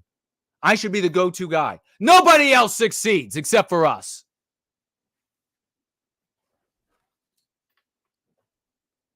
How much of this has to do with the political correctness, right? If one student's of a different Okay. Listen carefully. This guy, he's so close. Could you imagine if he had the lexicon? race? How much of this has to do with the political correctness, right? If one student's of a different race or one student has special needs and the schools don't want to take sides because there is no right and wrong. There's only. He's really struggling there as a conservative. He does. Can you see how he can't even think the right thoughts? He can't even think the thoughts that will empower him. You see him struggling? He's totally tripping over himself. He's like, I'm trying to, like, in this grayish, nebulous way, trying to get at the issue that white people are being targeted. And then he just says it. Wouldn't it be great if he had anti-whiteism? Listen closely. The word anti-whiteism, white erasure, hush crime. The victimhood Olympics and everybody's pronoun must be protected. But if you're a pretty white girl and you're about to be stabbed, well, then we're not going to do anything. How do you like that? Big salute to whoever this guy is. Big salute. Have me on, brother. Call me. We'll talk about anti-whiteism. I'll totally empower you, and I will give you some fashion tips. It's crazy. I mean, we're living in the matrix right now. They were repeatedly warned. We had a girl. She's in middle school. This is a type of. The guy on the right, though. I mean, the guy on the left is looking great compared to the guy on the right. Give me a break. He looks like he was just digging through a Dunkin' Donuts dumpster. Case where people become lawyers to bring these types of cases. She was stabbed 14 times in the head, in the face, in the back, and in the chest. It seems clear that the school could have stopped this, and they did nothing. And what's really you have any idea why they did nothing? I think you're right. I think that we're in a weird paradigm where we're in a weird paradigm. Wouldn't it be great if this guy had anti-whiteism? Isn't it anti-whiteism? And then this lawyer was positioned to have to say, I think you're right. Instead of just this, like, we don't know, we don't have a word for it. It's just this weird thing. All these years ago, I figured this out. But by all means, make sure you follow all the other accounts out there that are just going to complain. By all means. Schools don't want to take a stand. And one thing which, if you look at the video, schools don't want to take a stand. Take a stand against what? You don't have a name for it. If these people were exposed to us, they'd have a name for it. Then the mother could say, could you imagine the mother going up and saying, hey, my daughter is being intimidated. She's getting bullied by this, and I think it's because she's white. Or do you all permit anti-whiteism in the school? And then the school would say, oh, no, we absolutely don't. Like, has actually happened when parents from this community have gone to schools and said these words. Do you all permit anti-whiteism? I mean, are you going to permit an anti-white attack on my daughter? Imagine. Absolutely imagine. I got a big imagine for you coming up when it comes to Ireland. Your brains, you're going to say, oh my God, he has figured it out again. Yeah, get jealous of me nots. Get jealous. Get jealous. High IQ, looks this good, is this amazing horizontal, star athlete. Do you know what my vertical leap was? Do you know what my 40-yard dash was? I could still outvert leap you, even if you're white and 20. Carefully, it looks like some of the students were actually jumping and cheering this on, which is Why would they jump and cheer it on? Because it's anti-whiteism. Because it's anti-whiteism. That's the only characteristic that matters. That is, and we'll talk about why when we take our trip over to Ireland. is one of the most upsetting things. You know, it was a viral moment for them. Yeah, they were enjoying it. Look, hey, look, maybe holding people. Is the white race ready for the go free method? Yes. All of those POSs in the white sympathetic sphere, all that garbage, the leadership out there that said it'll never work, it's cringe, you can't get people to say those things. They even laughed at me when I said I could get the anti-whites to say them, and I've successfully done that. And I said the white race is ready. You think this handsome guy on the left is ready? I think he's ready. I think if he heard anti-white, anti-whiteism, white erasure, anti-white narrative, and hush crime and more of our concepts, I think he'd be very happy to take them up and use them on News Nation, so that all the other white people would hear them again and again and again, which they have to do, because otherwise they're not going to begin repeating concepts. Some of these white people that are so thick, that is absolutely so thick with the poisons and everything else in their systems. He'd say them again and again and again. And they would say, well, George, do you see the handsome young white man there with his pretty purple tie? Do you see him? Say, well, he said he's a smart guy. He's a smarty pants. I bet he knows what he's talking. Maybe we should say that from now on. Maybe we should call them anti-whites rather than wokies. But Marge, my favorite conservative content creator, he's non-white and he calls them wokies.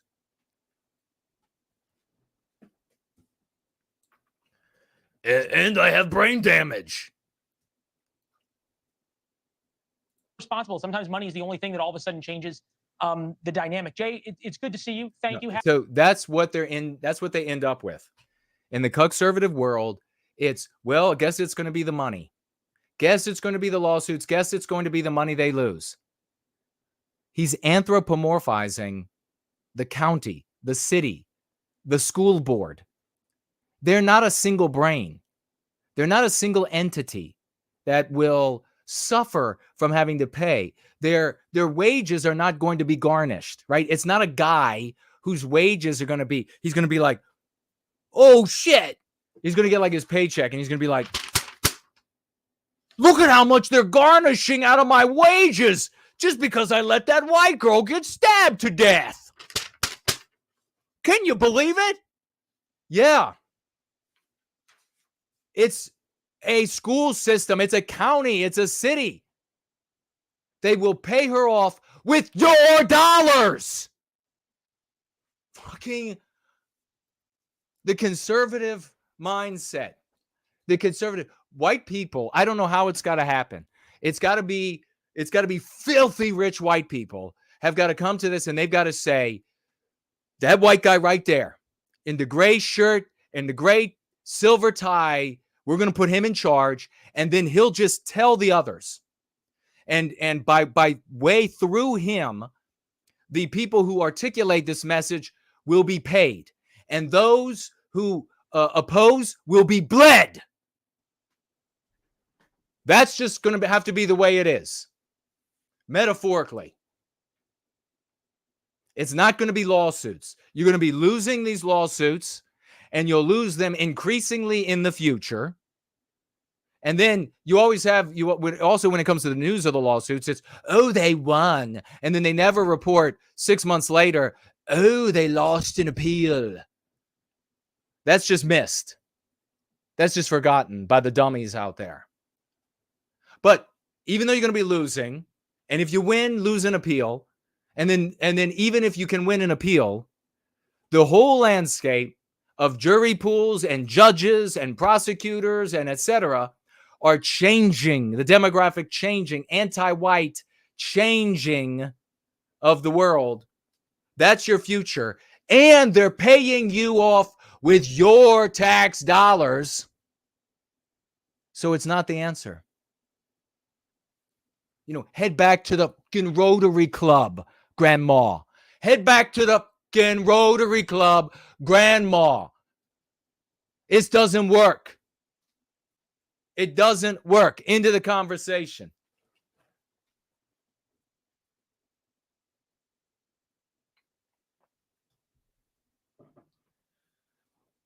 Just say no. Saying, Jason, for God's sake, run for office. Nobody would elect me.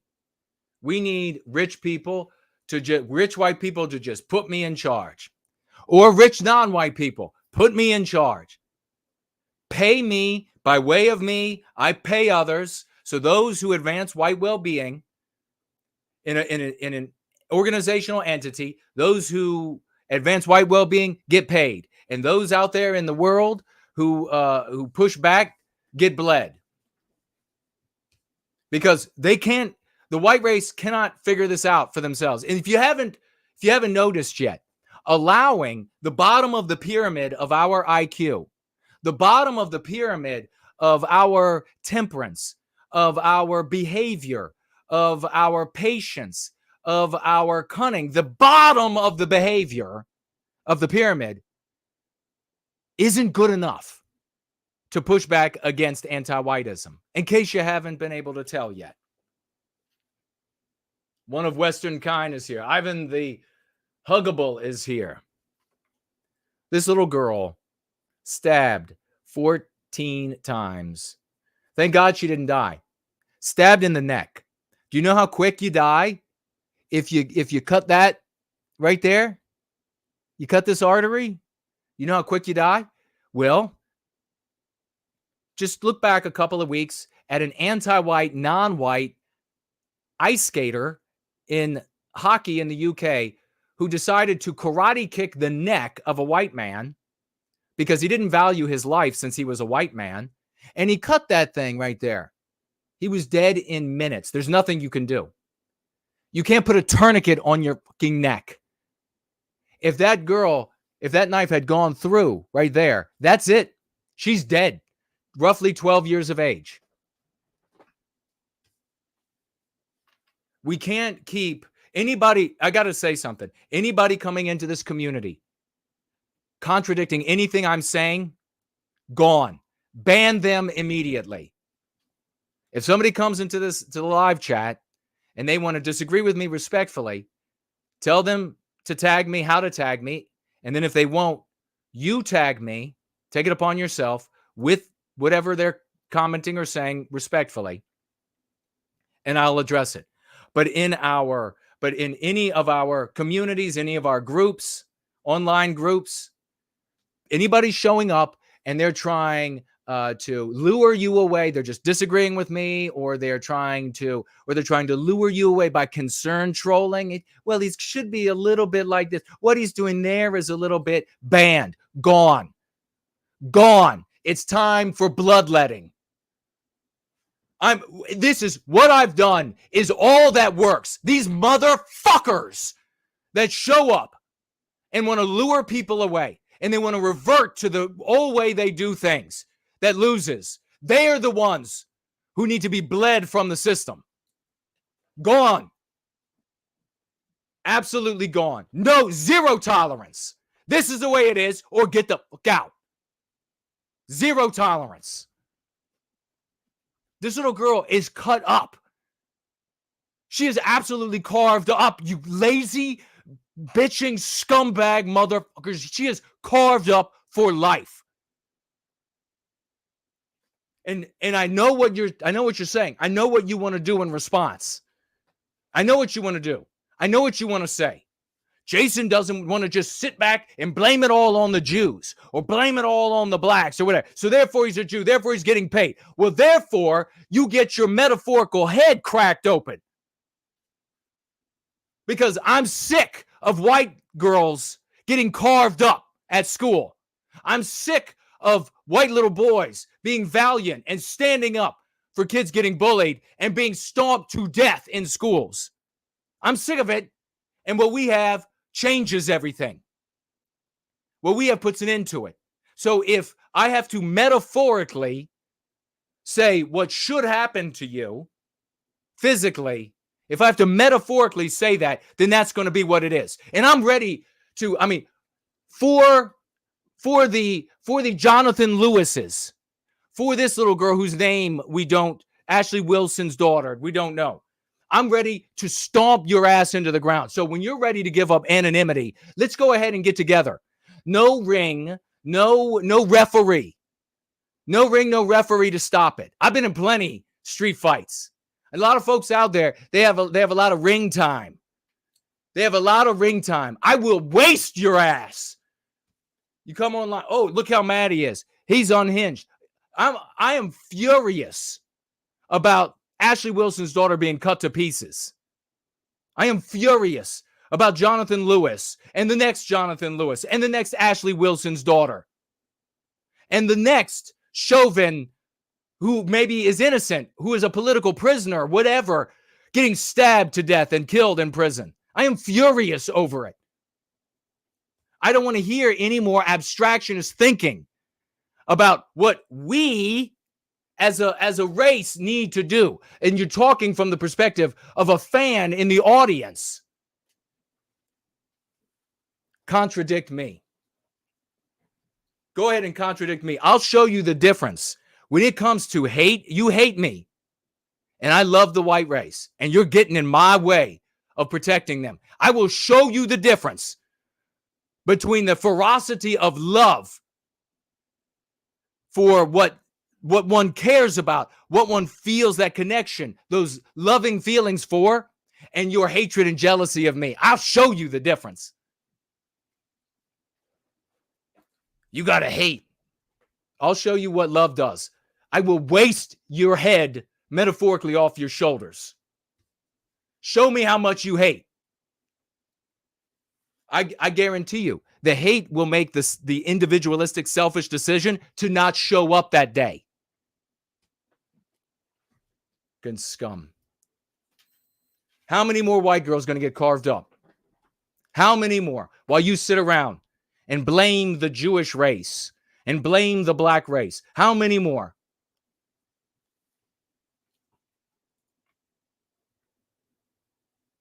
We are the only people who actually cares. You realize that? How sad is that? Disgusting.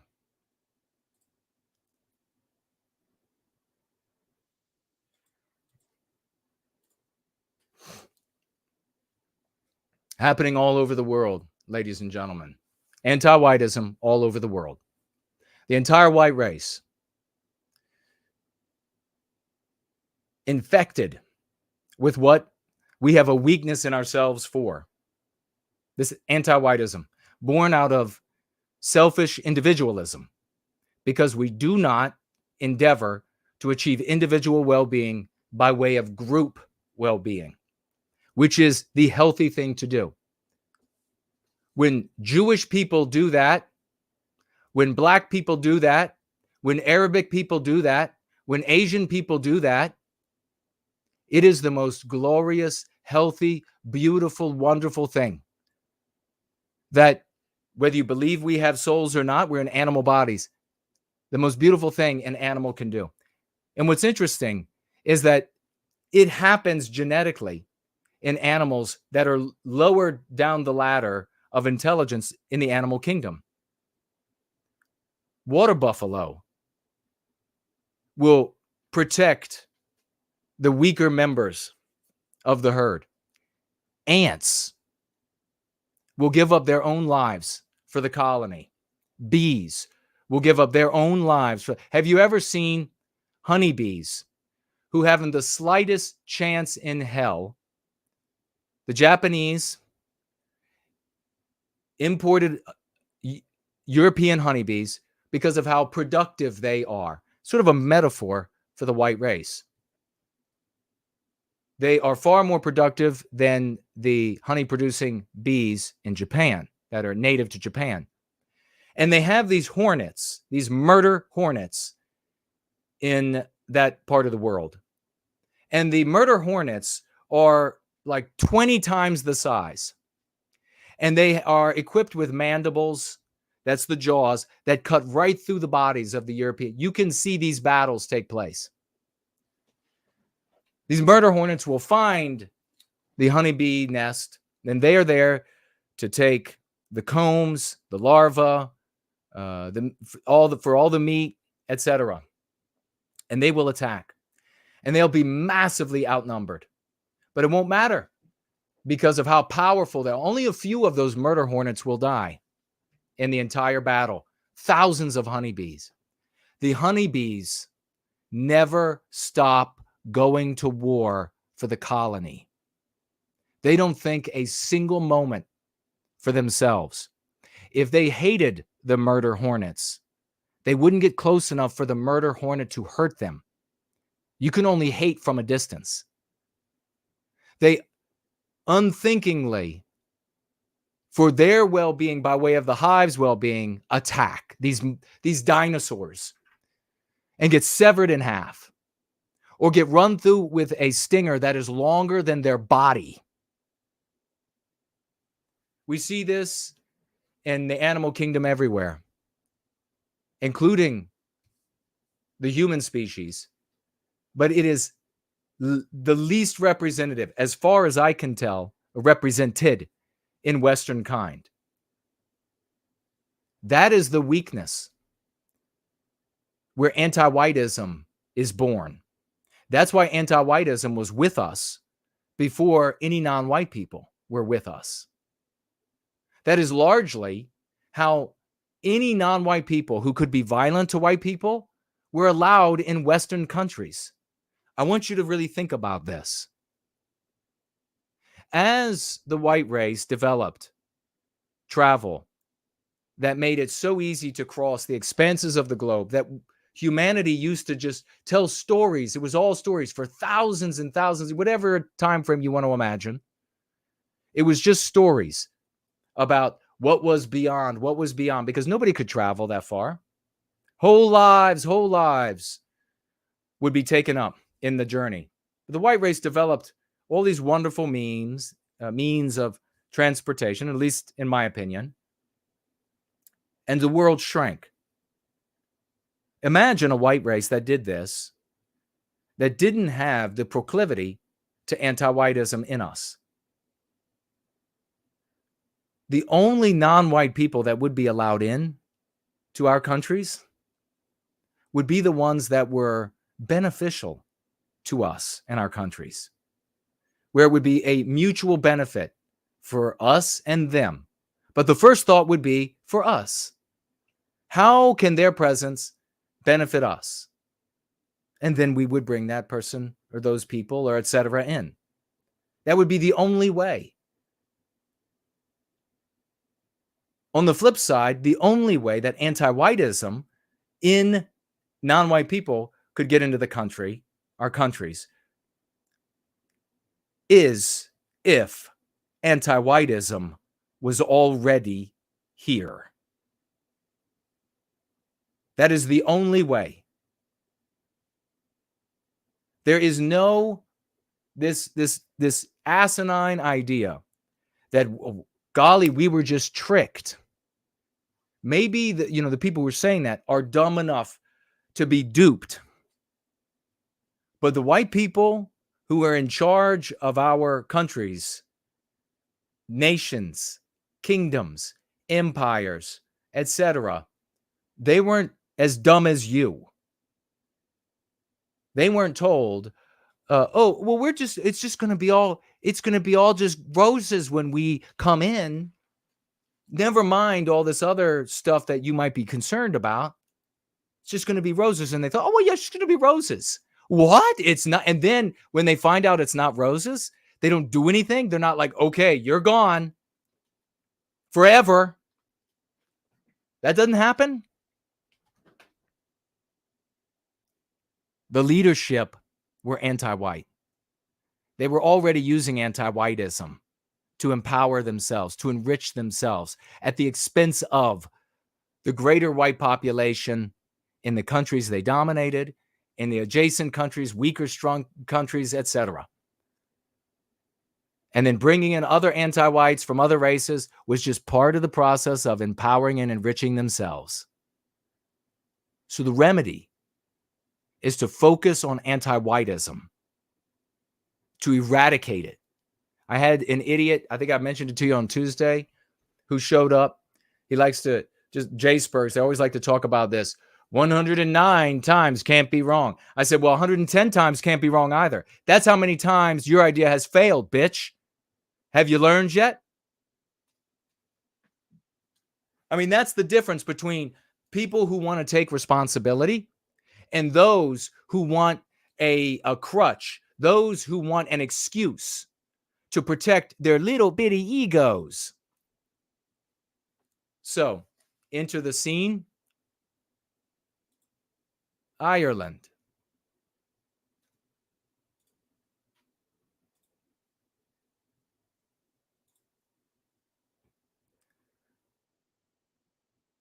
You all should know, I'm assuming by now, tag me as No White Guilt if you don't.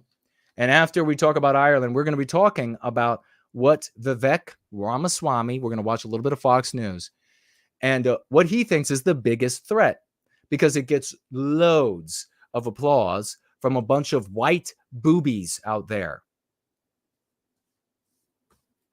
We're going to see, because in fact, what he says is the biggest threat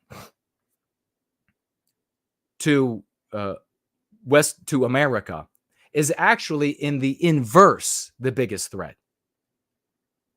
So stay tuned. Not just the biggest threat for America, but for Ireland, for Germany, for Poland, for Sweden, for Norway, for Denmark, for Italy, for Greece, for Australia. Addressing Nation, Irish leader spends seconds condemning stabbing of children, but minutes on protests that followed. Look at that villainous anti-white. The Irish Prime Minister addressed the nation on Friday morning after a night of fiery protests in Dublin in reaction to a mass stabbing against school children. But the leader had much more to say about violence against the state than violence against children. This is obviously written by a cucking conservative. Do you see the dialectic that this cucking conservative has established?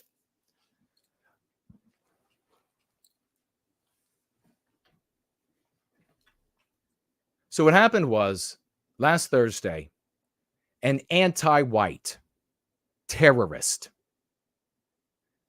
that's what matters, targeted white children and attempted to murder as many as he could with a knife. And a teacher trying to protect them was also brutally stabbed. 3 children, a teacher, and 1 5-year-old, as of Friday, I read, was still in critical condition as a consequence. If there's an update, please let me know. So that's what happened. Immediately, the media that refers to this population of Irish people that go out into the streets as poor Irish. The poor Irish. They show up to riot as a consequence. And the conservative media, maybe we'll see it in this, in Ireland and in other Western countries, attempt to turn this into another dialectical loss for the white race, talking about how these poor Irish people are upset over selfish individualistic economy. So individual economics. Their rents are going up. Their job opportunities are going down. Their opportunities for promotion, etc., are going down. Overpopulation in their areas, and that also affecting other pricing as well. All pricing is making them upset. This is the conservative dialectic. It's an economic struggle. They want to redirect you away from anti-whiteism and white erasure in Ireland and everywhere across the West to an individualistic economic. Now, make no mistake, the conservatives are not just redirecting you to an economic concern for these people, but an individualistic economic concern. These individuals are having a harder time paying rent. Their salaries, their pay are flatlining. They're not climbing. Their pay is not climbing anymore, but prices are climbing. It's all these individual economic concerns, even sidestepping the communal economic concern, which is something that we can talk about.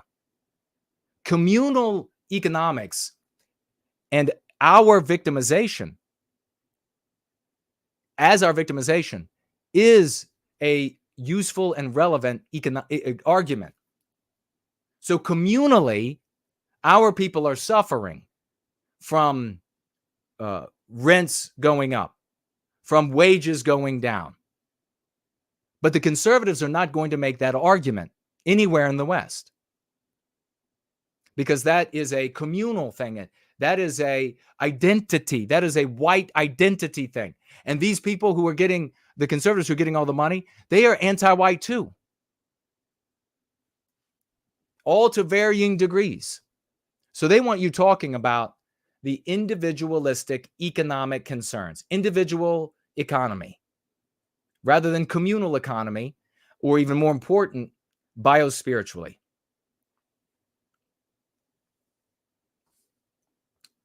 I wrote here some thoughts I had as this was developing. Well, let me read some of this, and then I'll read some of what I have.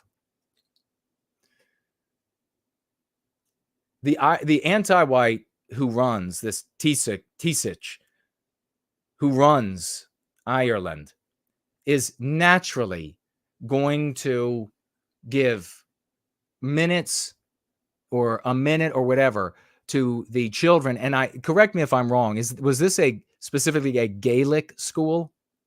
Somebody can tell me if that's accurate. So the news is not that this guy only gave this amount of time there and that amount of time there. The news is that he is an anti-white, and therefore, do you see the difference? If you don't, then you just know who to follow. And then here you have this again here, and I'm going to be talking about it. I don't know if I'll talk about it here. Maybe I will, or maybe I won't. But what they're doing, what he does here, this writer, violence against the state, the leader had much more to say about violence against the state, conservative dialectic, than violence against children. Now, this is abstractionizing a moral argument. I can't think of anything more inept than to take a moral argument and to turn it into an abstraction. You shouldn't kill kids.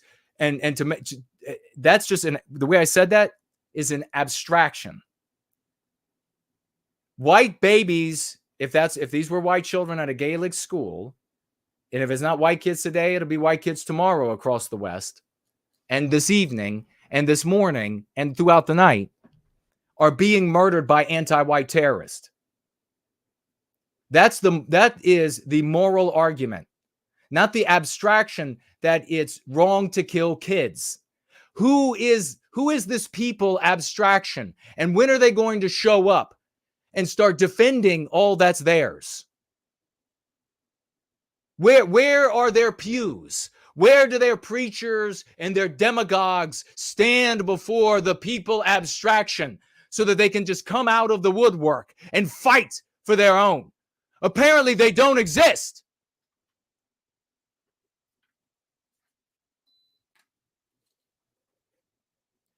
No other race on planet Earth could you go to their country and begin killing their children and have them say, abstractionally, it's wrong to kill kids. Are you serious?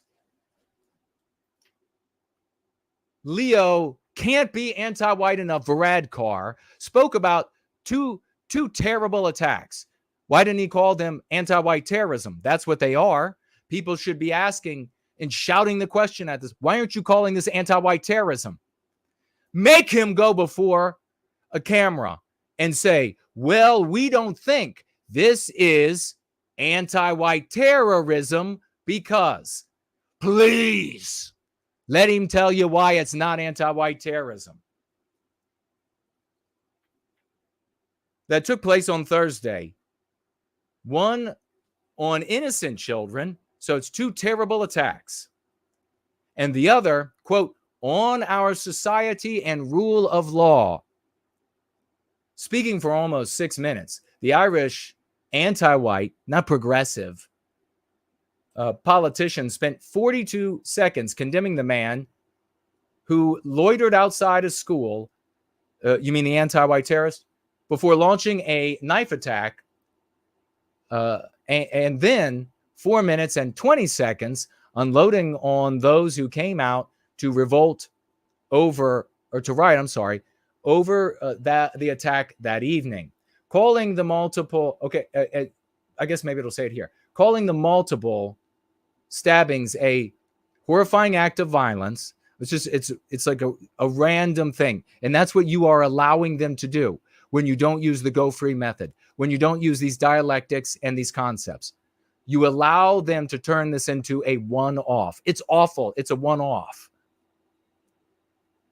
Varadkar spent most of those 42 seconds narrative building, praising narrative building instead of saying anti-white narrative, praising those who had stepped in to try and stop the violence, and praising those who work in the Irish health services. Following up with the considerably longer part of his speech on the protests and riots that followed, the Prime Minister noted yesterday evening, some people decided the best way to respond to this terrible attack would be to take to the streets of Dublin to try to terrify, intimidate, loot, and destroy. Their first reaction to a 5-year-old child being stabbed was to burn our city, attack its businesses, and assault our police. Why is he able to say that about their motivations?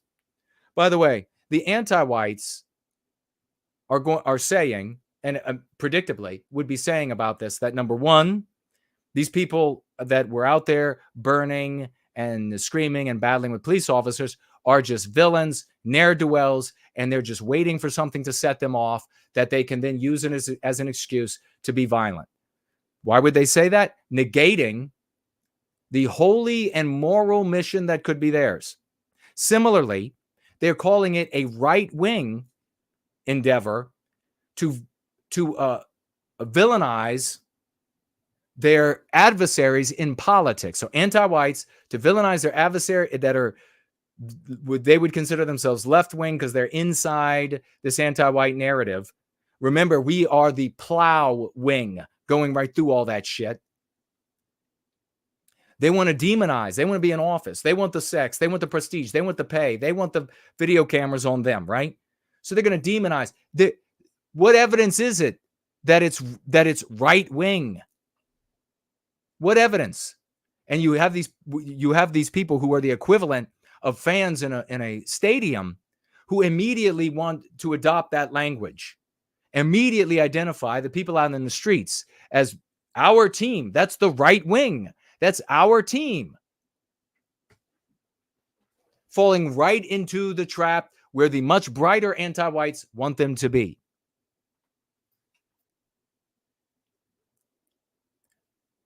Why are they able to speak for their motivations?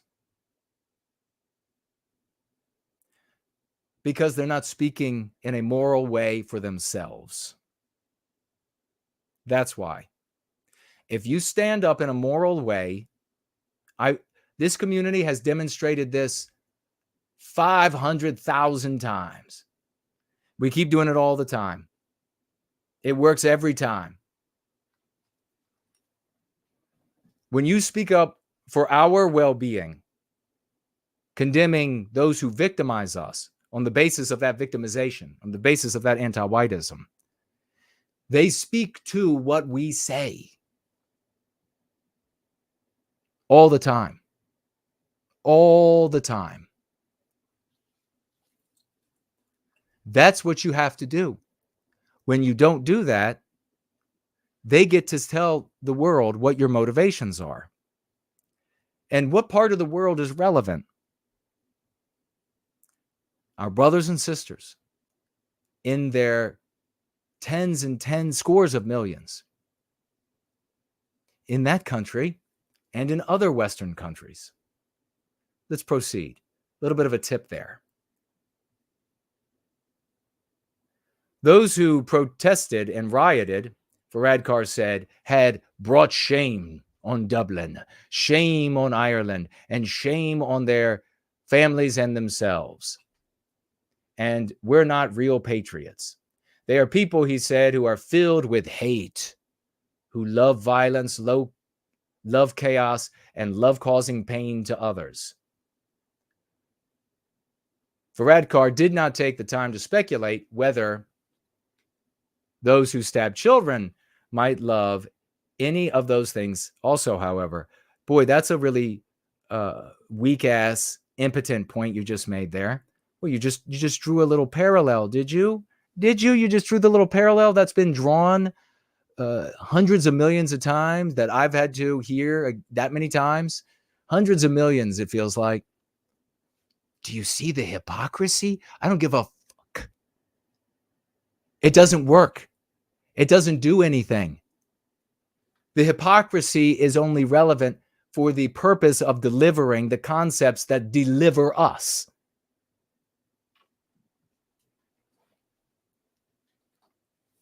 It's like, I'm going to have to be a little gross, but I'm just fed up tonight. But it's like a guy telling a woman he's a great lover. They get undressed, and then he finishes himself off and says, see, it's like the same thing. Did you see how amazing I was? That's all these conservative and explicit white sympathetic content creators, that's all they do. They're just there all day long. Look at how great I am. Just finish myself off here. Disgusting. 34 people were arrested on Thursday night. Irish media claimed the protests were the most intensive they've seen in Dublin for years. Vehicles, including a police car and buses, were set on fire. One police officer was injured. For as violent as it was, think about America. When the anti-white terrorists get violent, you have dozens and dozens of police officers in a single department that get injured and killed. And they're over there, they're like, wow, these were the worst in a long time. A cop got injured. Seriously? Wow, Joe, you better watch out. They're getting violent over there. One cop got injured. Really? Because in America, the anti-white terrorists actually run the police over with cars during their anti-white terroristic activities. Really getting started. The worst in years. Guy got a fat lip.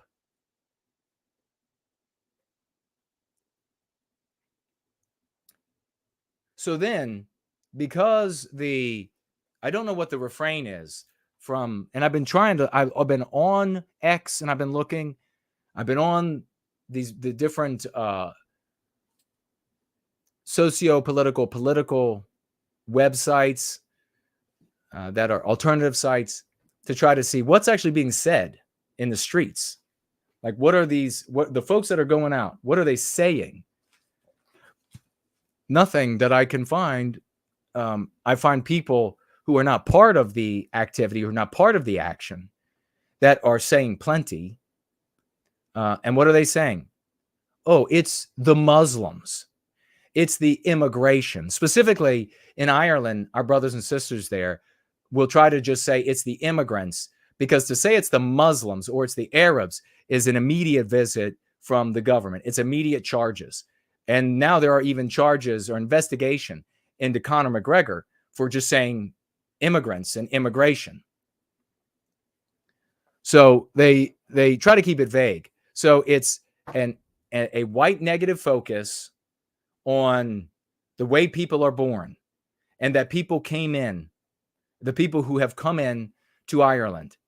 And the great argument, it's worked so many times for our people. The great argument of we weren't asked. You should say that more. Yeah, say it more as the main thrust of your argument, because it's really worked in Australia and in Canada and in America. It's had so much, actually, though, it hasn't worked at all. So maybe you should drop that. Maybe you should make that ancillary to something that is more material and more powerful. So when you bring up, and this is kind of what I mentioned here,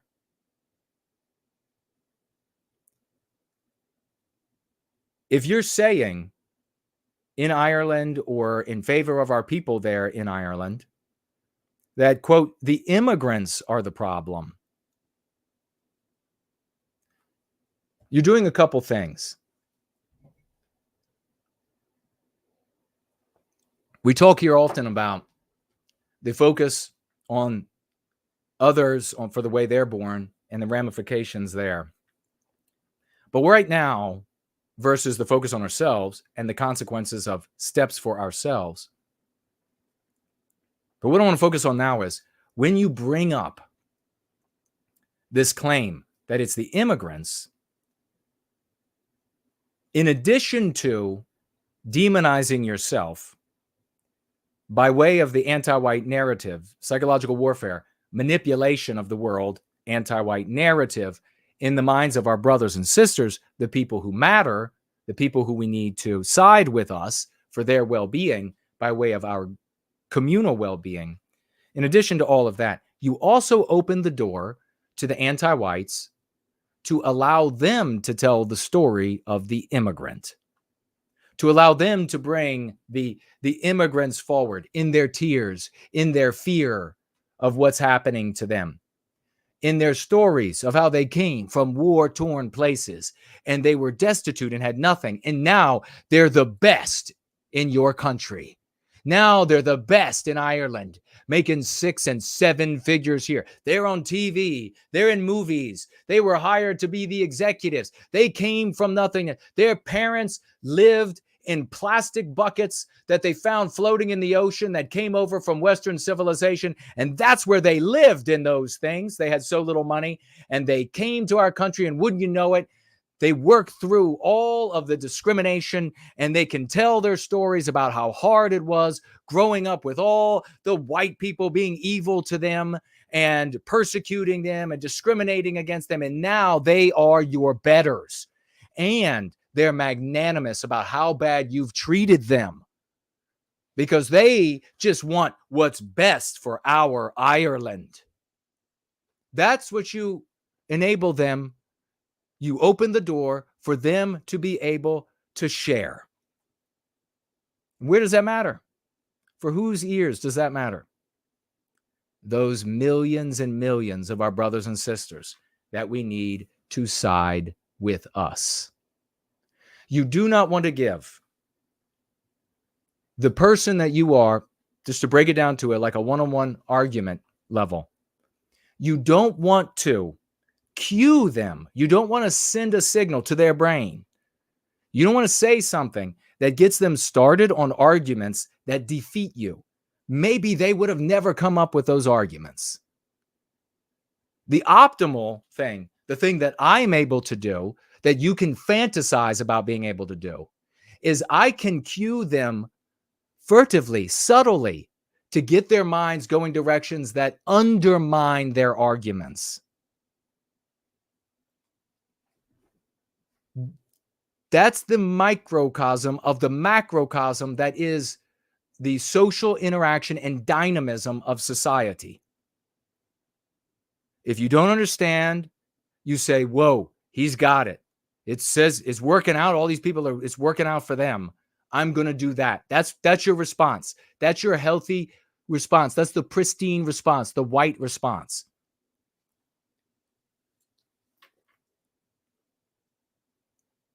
There's McGregor. And he could be, I want him to be the hero of Ireland. I'm gonna lay it down on you here in just a moment. I want him to be remembered for all time, to build a massive statue to this guy, not because he fought in the ring, but because he fought for our people. That's why. I want there to be statues of him in countries other than Ireland, because he fought for our people. That's why. And he's got an opportunity to stand up here with his money, with his fame. He could say things for which he can't be prosecuted with the concepts that we provide and the dialectics. He could engender with that fame and that money a real sentiment in a population, a portion of our people there in Ireland, our people in Ireland, that I am seeing as I look at some of these videos, as I look at some of this. I don't just see some poor riffraff who is looking for any reason to blow off some steam and steal X, Y, or Z. I see people who have the spirit of the West inside of them. And that spirit is inflamed with rage and wants to cry out for the well-being of our people, wants these people to go out there and to shut down the victimization of our people. The specific hue of which we're talking about here is the Irish. But for our people everywhere, that single spirit is welling up inside of the Irish, this portion of them, gloriously, brilliantly. The fires they set have only been kindled because the fire inside of them is kindled by the spirit of the West. But what's happening? They are struggling through the psychological warfare that is anti-whiteism. They're fighting with this brainwashing. They're fighting with these notions. They're fighting with what those who are supposed to be on their side, these dialectics that the conservatives are giving them. They're adopting the villain roles that the anti-whites have given them to destroy themselves. They're coming out in their frustration, in their beauty, in their glory, in the spirit and fire and flame of the West, corrupted by anti-whiteism and being undermined. And this will be like every other time. There'll be no difference here, I'm afraid. They won't get to listen to Conor McGregor at the front telling all of these good people, our brothers and sisters in Ireland, that this is anti-whiteism, that they want to white erase us from Ireland. They've been white erasing us from Ireland. That's what this is. That's why white children are targeted. That's why our institutions are transformed to not look like us. That's why we have this Varadkar anti-white telling us that he's going to discriminate against our people in hiring and in promotions, in the medical services, and in the school services, and in the military services, and in the police departments. It's all anti-whiteism. Oppose that. Get at the front of one of these contests. Conor McGregor, professional fighter. Get at the front of one of these contests with a shirt that says, "Down with anti-whiteism." And you know what he'll do? You know what all of those heroes would then do? They would be armed with a moral argument that all of the middle class in Ireland would sit up and listen to. They would sit right up on the edge of their seat because they can see the anti-whiteism. They can identify with the prospect of being victimized because they're white. That is who they are. And if those people in the streets are fighting for me, then I'm with them. Sympathy from the broad masses of our brothers and sisters in the middle class of Ireland would be the result of the moral argument of shutting down anti-whiteism. Not only that, sympathy from the middle classes of white people all around the world. Everyone that could hear that and not be so rabidly anti-white that their mind is blackened from it would side with the Irish who were willing to get into the streets and say enough is enough. That support, that unity of purpose in love for a moral objective would crush anti-whiteism in Ireland in a fortnight. But you go out there and you complain about immigrants, and we weren't asked how many immigrants and white people in Ireland and white people in Canada and America, ordinary white brothers and sisters out there who have learned their whole lives how immoral it is to oppose somebody on the basis of their birth, are going to turn a blind eye to your suffering, as they do every single day across the West, as they do every week, every year. If you want victory, this is the way to go. Conor McGregor. You have the fists for this fight. I have the brains. It's time to get a new coach, my friend.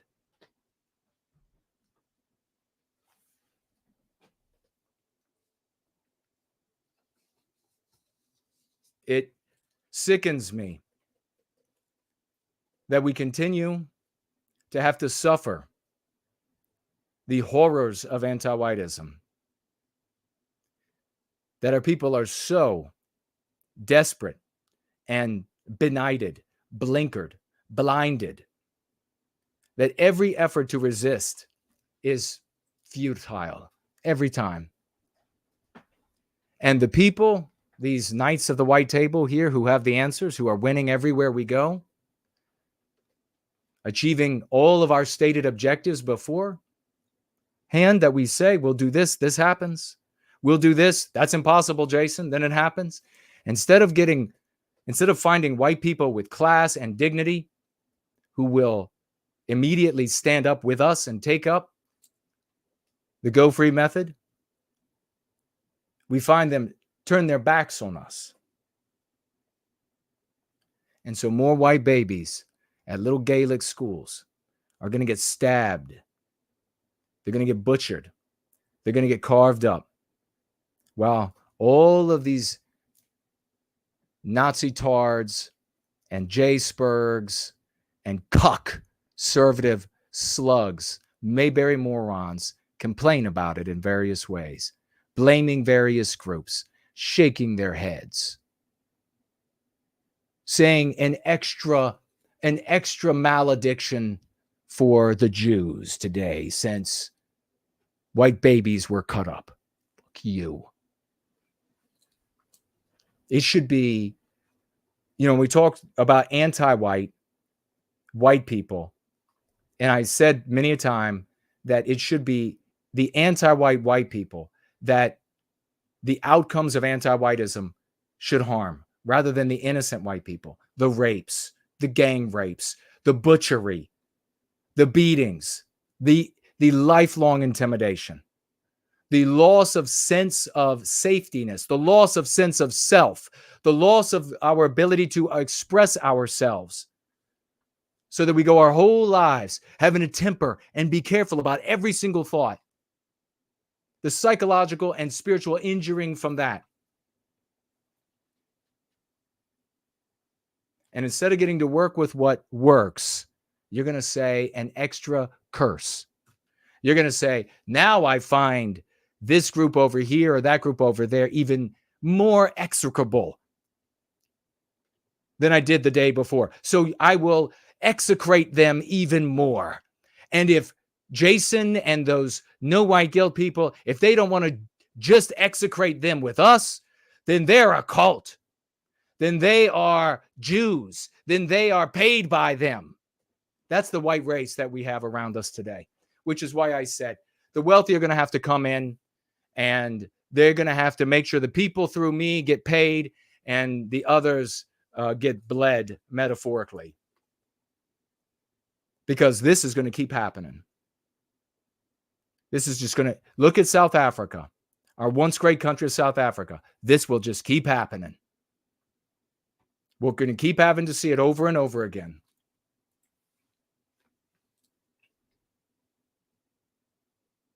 Irish establishment sneers at anti-migration riot as hate lunatic. So what's going to happen now is the conservatives are going to say, well, they have a question about immigration, and so they're just going to call it hate.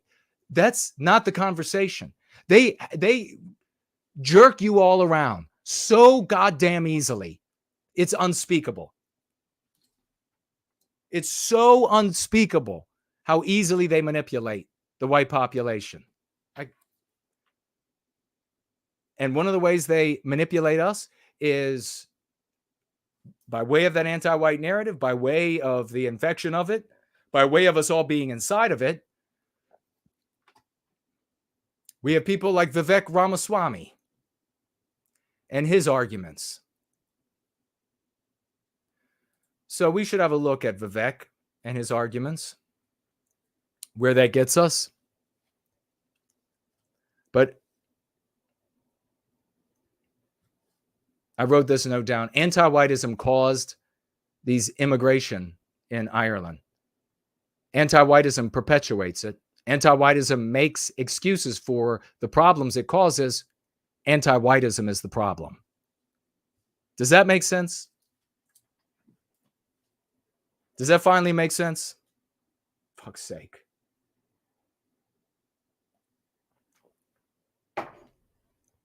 I would love, could you imagine, just picture this as we get into Vivek Ramaswamy on Fox News here.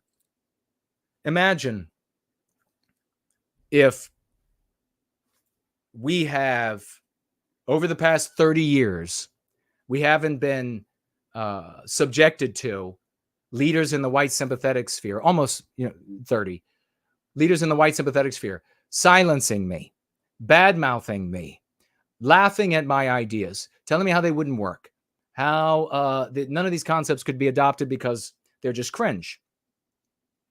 And instead of them doing that, we had this inchoate global awareness of the biospirit of the West, that we are a single people with many countries. And then this happens in Ireland last Thursday. And then our brothers and sisters get out there in the street. And you could imagine if they are fired up with the muddled thinking about how this is happening, why it's happening, who's to blame, what's to blame. Could you imagine how righteously indignant they would be if they were focused on anti-whiteism and anti-whites? They got out in the streets. Their number would probably be 10 times. But let's just say 5 times as many people would be out. And the next day, there would be women's groups as much impassioned in as many numbers heading into the office buildings of governance, of education, wherever they could get to disrupt. And they would be shrill, screaming their heads off, some of them in perfect Gaelic, about anti-whiteism and the murdering and butchering of white babies and how the anti-whites are causing this across Ireland. And at the same time, you have this incipient awareness across the West, white population sitting up everywhere and raising the flag of Ireland. White population setting up everywhere in their seats. I support what those people out in the streets are doing in Ireland. No more anti-whiteism. Instead, instead of having white people in Estonia, white people in New Zealand setting up, in the middle class setting up and saying, I support what they're doing in Ireland to push back against the anti-whiteism. Instead of that, from the conservative media across the West, nothing. Little sprinkles here and there to define it for their conservative reader bases with dialectics that undermine us and keep us as selfish individualists. Try to envision what that would look like. How emboldened would the Irish in the streets, would the Irish middle class, would some in the Irish upper class, economic upper class be if portions of the white world in America, in Canada, in Poland sat up and said, I support Ireland's fight against anti-whiteism? Do you think the average Irish middle class guy who is, maybe he's a genius, maybe he's industrious, maybe he's whatever, he can get out there with a placard, he would decide to hit the street? Do you think he might be emboldened by learning that there are millions of white people sitting up around the world who say they support Ireland's fight against anti-whiteism?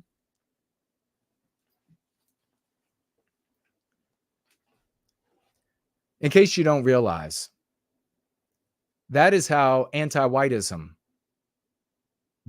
gangs up and spreads from country to country. You have so many anti-whites inside a country when it's not, and then when it has a struggle against white people that they're trying to victimize, anti-whites will come in. Their support, their attention, their money will come in. Their money will come in because it's going to be a legitimate effort. Like, you can't pour money into Ireland and have a legitimate effort to resist anti-whiteism. You have a bunch of selfish individualists. They'll just steal it. How often do you see that happening? Even if they were honest, a battle against immigration, a battle against Arabs is futile, is going to go nowhere.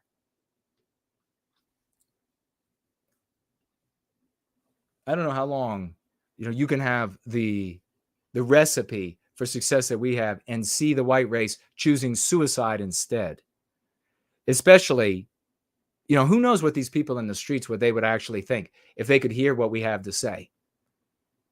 But they don't get an opportunity to, because the people who would speak to them, there's one guy with a massive Twitter account that comes from the alt sphere that could communicate us and our presence, but he won't talk to me. He won't say anything about white well-being. He won't, nothing. In fact, he tried to credit people died 20 years ago, that nothing happened then. Why? I would guess because his audience, all these dummies, would condemn him if he did. But he's going to bend a knee to them, bend a knee to the lowest brow, bend a knee to the dumbest, bend a knee to the do-nothings, bend a knee to the smallest egos out there who need to protect their egos with these grand excuses of the Jews and the blacks and the Asians and whatever. Sickens me. We see on the TV these claims of discrimination against Asian people are absolutely anemic. The discrimination against Asian people, in my opinion, have been absolutely anemic relative to what's happened to the white race. Asian people are massive percentage of the biggest university. The white population, still 60-some%, but still, when it was 70, when it was 80, a tiny percentage of our biggest institutions. But all it takes is a little bit of anti-whites who discriminate against some Asians, and immediately there are well-funded Asian organizations to run commercials. Do you know how much a commercial on Fox News costs? Run commercials on Fox News to stop the discrimination against Asians. We can't have anything like that. The Asian people are healthy. Are you going to condemn them the way you condemn the Jews? They got a commercials, and the Jews, by the way, trademarked maybe by these people. You're going to condemn them the way you condemn Jewish people? Because they, a portion of the Asian totality is going to work for individual well-being by way of group well-being. You condemn a portion of the Jewish community, of the totality of Jews, you condemn them for working together for individual well-being by way of group well-being. So are you going to do it for the Asians now too? Because you're jealous and you don't have a people. When a man doesn't have a people, he treats everything in the world like he's an individual. From his job to the bees on the porch to whole other races of people. When a man has a people, he's focused on the victimization. When that people get injured and putting an end to that victimization. There's nothing to extend when you don't have a people. You can't have a long vision. You can't have a wide vision.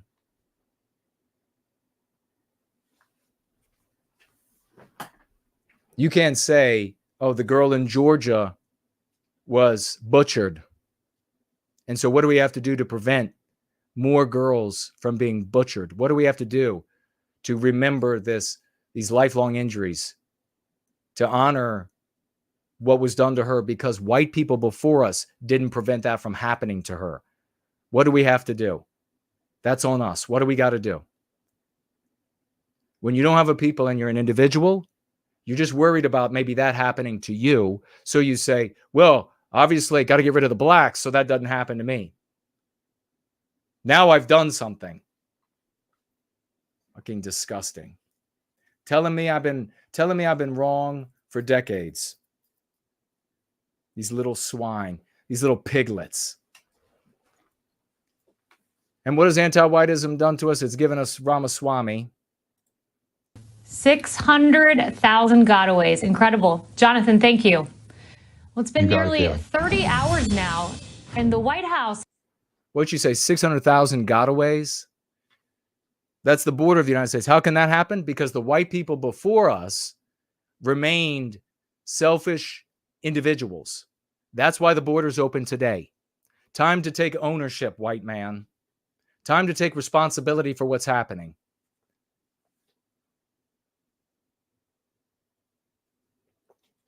Don't try to convince these little Jay-spurging turds or these other people that want to speak bad about non-white races on the basis of their birth. Non-white people on the basis of their birth. Because they fight with such ferocity because their excuse protects their teeny weeny egos. There's no use. When you come across it, just say, have fun playing with that teeny weeny ego. Has yet to issue.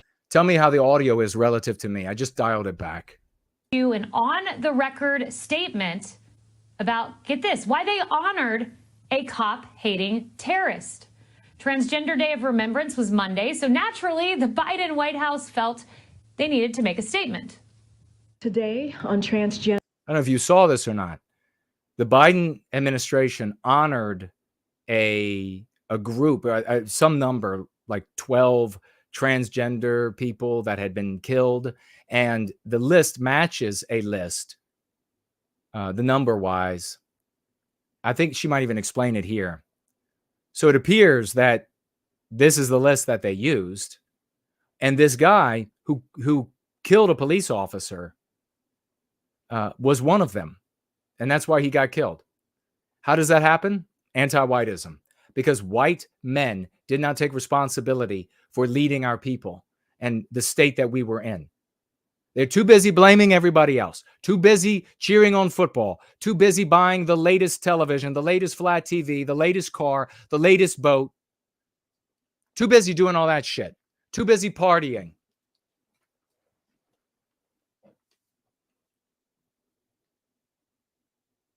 Day of Remembrance, we grieve the 26 transgender Americans. Let's see. What are y'all saying about the volume? Is it same as me? Too loud? Too quiet? Let me know. Americans who were killed this year. Now, the White House didn't list the 26 individual names, but the number matches a list drawn up by the Human Rights Campaign, which highlights, you guessed it, 26 trans and non-binary people who were killed this year. And wouldn't you know it, one name on that list stood out to the primetime team. Manuel Taryn, also known as Tortuguita, the cop-hating, queer, non-binary member of Antifa in Atlanta. Did you see this guy? He's an epic artist. This POS is an epic artist. Wait till you see some of his drawings. This anti-white, villainous. Thank you for everybody who was saying the audio was good. Dennis, everybody who got back to me on that. Rapunzel. So what's the problem with this guy? Anybody know?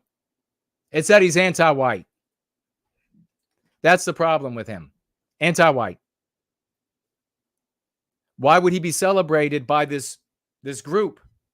Because the group is anti-white. Why would they celebrate them in the White House? Because anti-whites dominate the White House. You got it yet?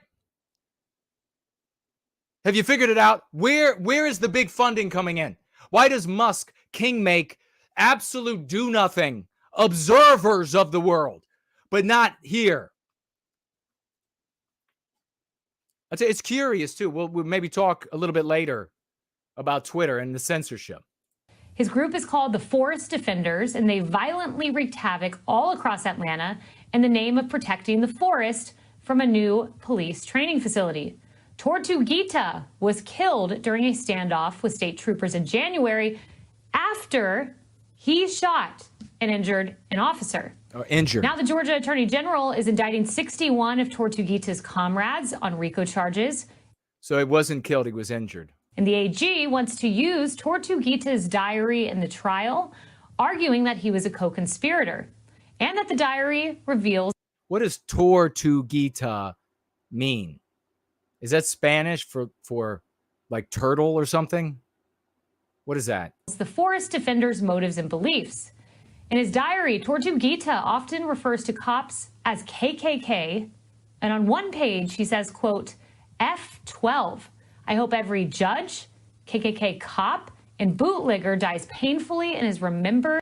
Okay, so when an anti-white says KKK, who's he talking about?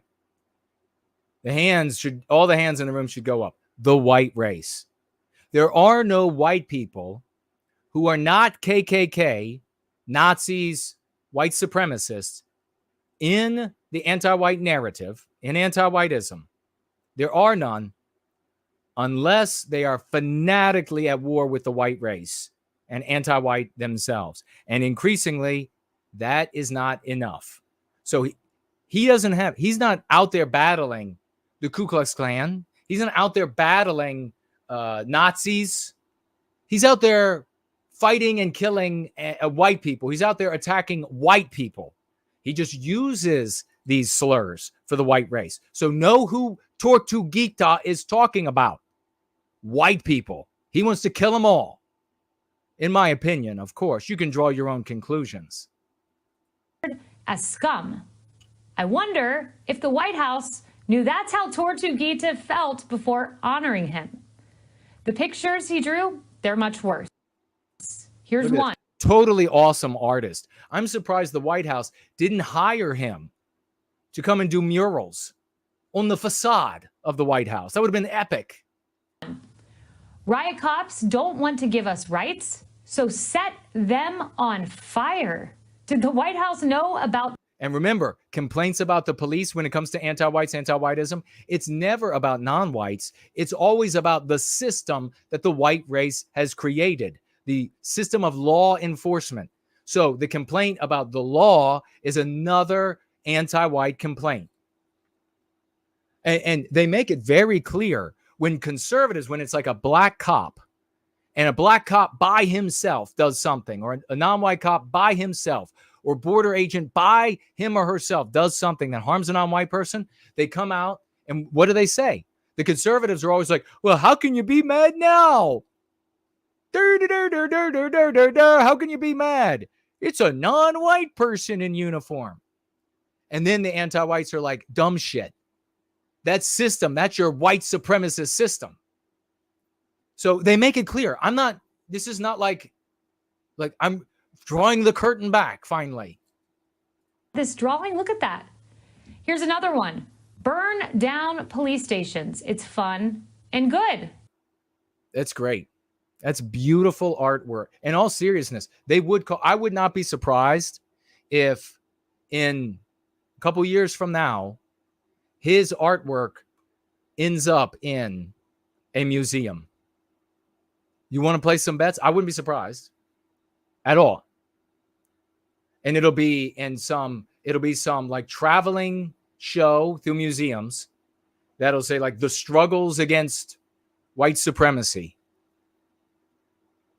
Tortuguita. Tortuguita also thinks running over cops is fun, and they want to honor this guy. Again, the White House will not issue a statement about the list. Man, he is so wonderful of an rivals our best. So we are left to assume one of two things. Either the White House knew... What was Tortuguita drawing these with his asshole? I mean, how was he holding the pencil? Manuel Tehran is a cop shooting terrorist and said, let's honor him anyway. Or they didn't do their due diligence. And if they can't vet a list of 26 people, how can we expect the Biden administration that they didn't do some basic... Joining me, Vivek. Okay, now we get to hear Vivek, and he's going to share with you his position on the biggest threat. It's the conservative position on the biggest threat. And we need to pay close attention to this because this idea runs through white society, white people. It runs through Westman in every country, and we need to address it on a regular basis. And it's one of the ones that really sets me off. And now this non-white guy who gets to become a decamillionaire in America. Good for him. I'm glad he's making all the money. I'm going to go ahead and guess that he had a bunch of opportunities that were denied to me. But he's a decamillionaire. I'm gonna die penniless. But he gets to come to the country and become a decamillionaire and I had discrimination and persecution my whole life because I'm a white male, especially a light-featured white male with a German skull. And so it's been nothing but discrimination for me. But the non-white guy gets to come and get to be a decamillionaire and have all the rewards of that. Good for him. And one of the biggest rewards of it is to be a recipient of the anti-white narrative in the body of the white race. So instead of somebody like me being viewed as a natural leader of Western kind, they choose the most non-white guy they can find to be their natural leader. I couldn't go to India and just be adopted by the population as the natural leader. When white people went to these places, we had to say, I know you got those little spears and sharpened things and all, but we've got boomsticks. And we line up and we've got some of them boomsticks are on wheels, and you better just, them over there, they don't want to participate in our leadership. Well, let us show you how we handle the ones that don't want to participate in our leadership. That's what white people had to do to be in charge. I couldn't go to any of these places. Could you imagine me showing up? Could you imagine me showing up and I'm like, I'm going to put myself in charge. How many people want to put me in charge of your country and your people? They would be like, you whitey, no way. But the white race across the West, they're like, oh yeah, no, the German skulled guy? No, absolutely. Could you imagine? I can already see him in a Hugo Boss uniform. He looks really sexy, but no, not leadership. No, the really very, very non-white. Let's put him in charge. That's what you get out of white people because they're anti-white. But here comes the idea you got to watch out for. What do you think about this? She wants to know what Vivek thinks about tortuguita. Does anybody know what that means? Tortuguita. Does it mean like a turtle eating like a burrito? That's what it all sounds like to my ear, I'm afraid. Well, look, I think it's embarrassing that they didn't do some basic due diligence. They're so beholden to identity politics. So that's the yeah. So his first thought is that they didn't do due diligence, not that they're anti-white. Not because anti-white would unite all the people sitting behind him. No, it's that they've got a problem with due diligence at the White House. Can you believe it? Their due diligence is not doing its diligence. I can see Carlson. In Transgender Remembrance Day. Okay, so identity politics. They're so beholden to identity politics in Transgender Remembrance Day that they actively took on somebody who is not only critical of cops, but shooting at cops and actively calling for killing cops. So I think that's wrong. And I think that the only question, Kaylee, is did they actually know and just cast such a blind eye to it that they don't care? Or was this a callous mistake? And so those are the options. Did they know and they just callously didn't care? Or were they incompetent? No, they're anti-white. That's what it is, Vivek. I'll give them the benefit of the doubt. If it was a mistake, I'll call on the Biden administration to do the right thing tomorrow. Let's have a remembrance day for any police officer who's been fired at, including a police officer who's been fired. How about call on them to denounce anti-whiteism? Fired at by that individual. He's not going to do that for the reason he's already articulated. They will never do that for the reasons they articulate, for the things they feel are most important to abjure, to reject, to renounce. The fact that they're transgender doesn't change the fact that that behavior is wrong. And I think this identity politics is fundamentally a cancer on our country. It has created a cancer of national self-loathing. And the fact that you have a U.S. president celebrating it is part of why we have this culture of national pride in the United States. And when you look at it, Vivek, I mean, so look at all the white idiots, these fossils back there, and their few grandchildren that they were able to talk them into going with them so that they could carry their oxygen bottles. They're out there. They're like, yeah, let's not have identity politics. What? One of these ladies back there is easily in her 70s.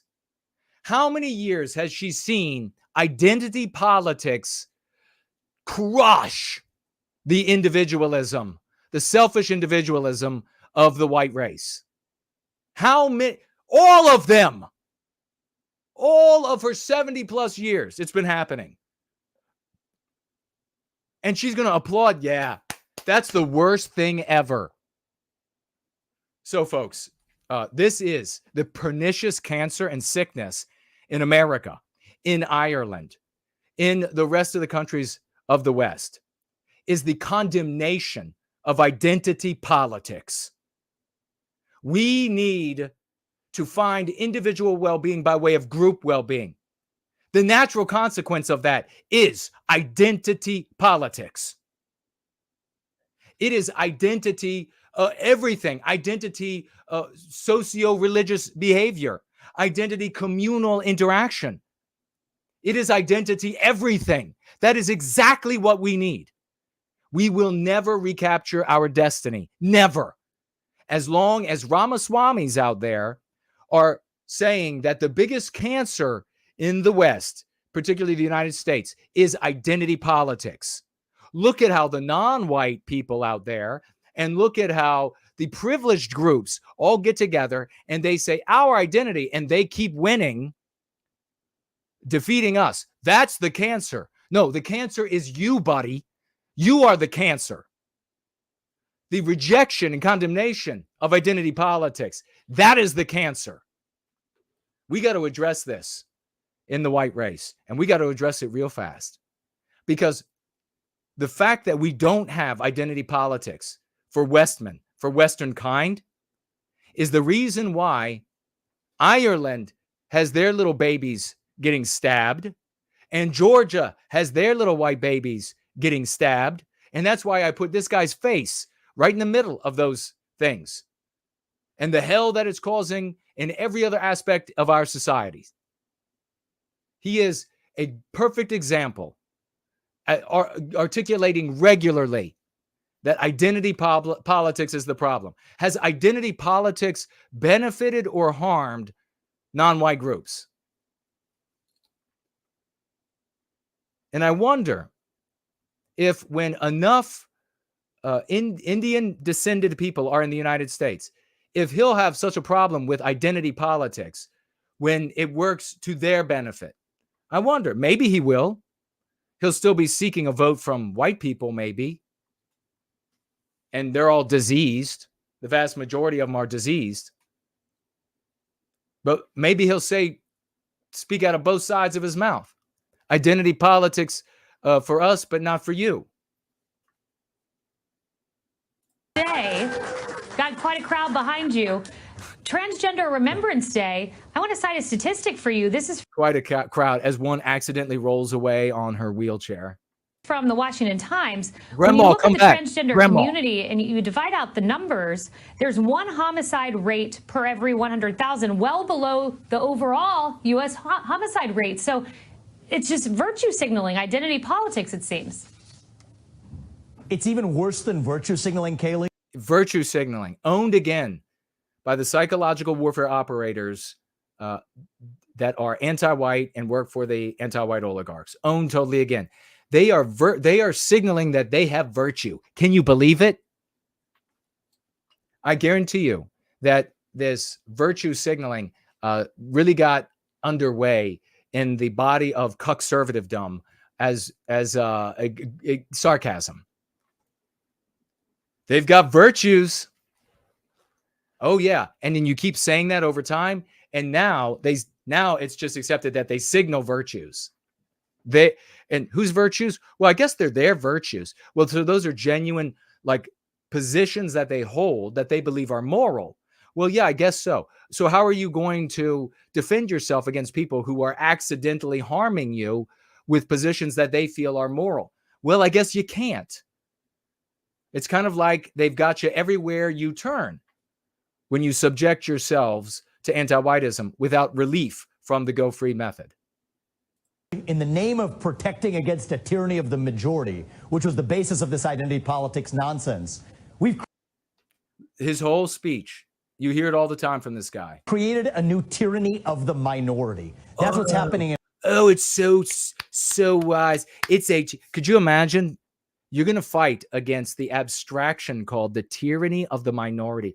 Oh, they're just going to come out in droves and they're just going to be so fiery. I could just see them right now. It was like all those tards from the do nothing, the do little who pissed his pants and praised non-white genitals.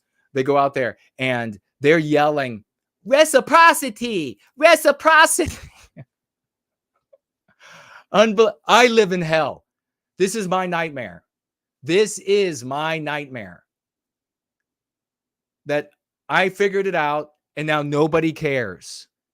Only the knights of the white table who have shown up. I figured it out. I know how to defeat it. I can explain it all. And they're like, no, what we need is more abstractions to get excited about. Reciprocity, tyranny of the minority, tyranny of the minority. We're going to stop them. Unbelievable. In our country. And that tyranny of the minority is so strong that even somebody shooting at police officers or otherwise is now celebrated. It's wrong, and I won't apologize for that. Is he going to get another round of applause? Let's see. From these geriatric and all their grandchildren. Well, Vivek. Oh, no, they decided they didn't that time. They were just like, maybe they were told by the people behind the camera, no, don't cheer. And look at this. Look at a 78-year-old right there. I don't know if you can see my cursor.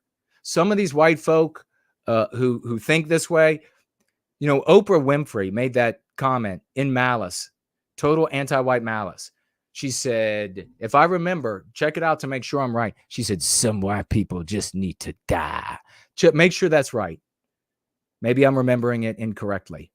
But she was talking about white people, my understanding, that weren't anti-white enough. I actually concur with her. But it's white people who are anti-white. And a ton of them are white people who these younger generations, they'll curse the boomers for being selfish. Oh, your generation was so selfish. Well, these people are selfish. While these people come up with excuses to protect their itty-bitty egos and do nothing. So at least the boomers had money to party all day and all night long. At least they had a white country in which they were like, well, if there's a little bit of change there, a little bit of change here, I'm not getting affected by it.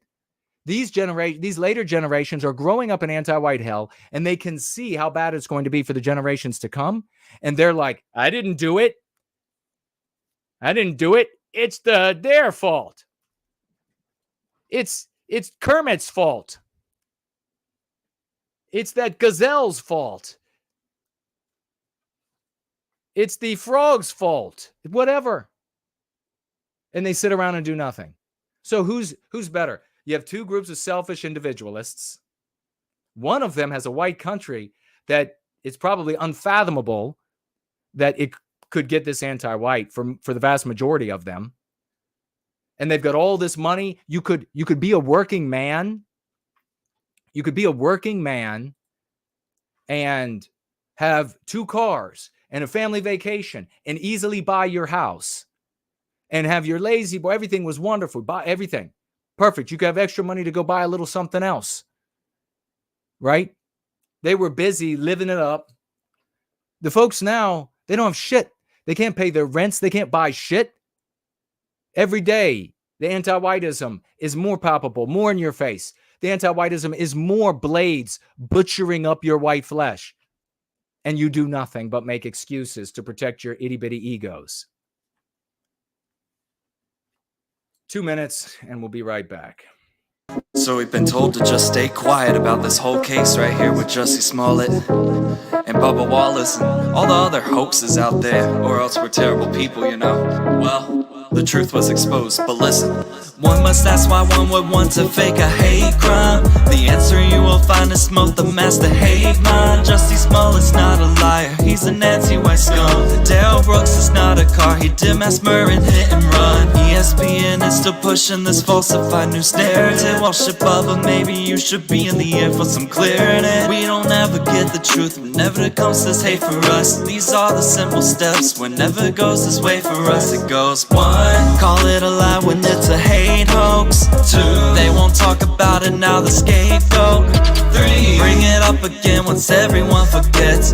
4, act like it wasn't fake, like y'all remember this. Bitch ass white supremacist, when the hate crime shit does not exist. I oppose the white erasure, you're damn right I'm intolerant. Speaking of white people, it's okay to be that all my life. Aw, damn it, there I go again, charge me up a fine. Erasure is the savior, only for the ones who's hating life. Gotta push diversity, but only if the country's majority white. Well, if you don't stand for white well-being, then you can't get right with me. Call me a white supremacist, I can't help, I'm white and supreme. Of course it doesn't always work out that way with both of those things, because we face layers of wage traders, and that is proof to me that I should focus on my race to educate and critique. There is nothing worse than a white leftist think we all agree. So fuck the fake brothers who sold out for the Smollett.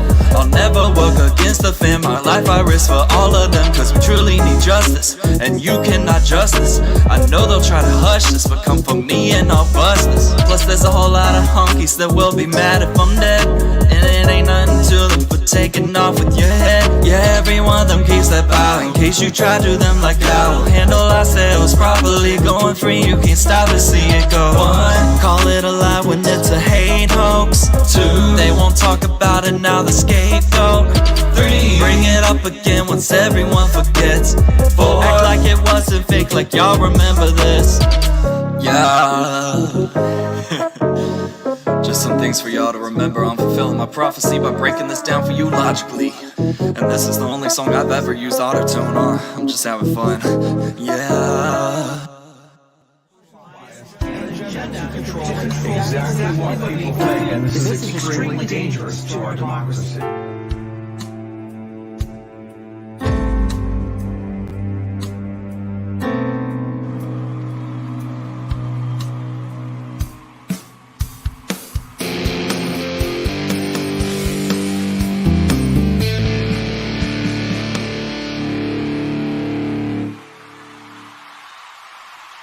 And you know what time it is, ladies and gentlemen. We are going to swashbuckling celebrate our great champions in service to white well-being. Let me know if you can hear me okay, because we had problems a couple of weeks ago.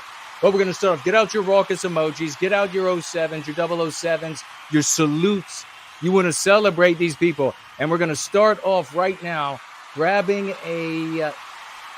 let's see if I can pull it up here without screwing things up.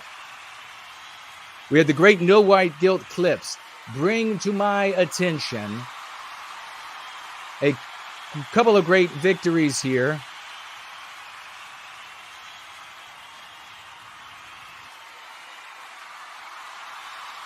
That one's not it. What about that one? That's it. There we go, ladies and gentlemen. Let me know. Let me know what you can see here.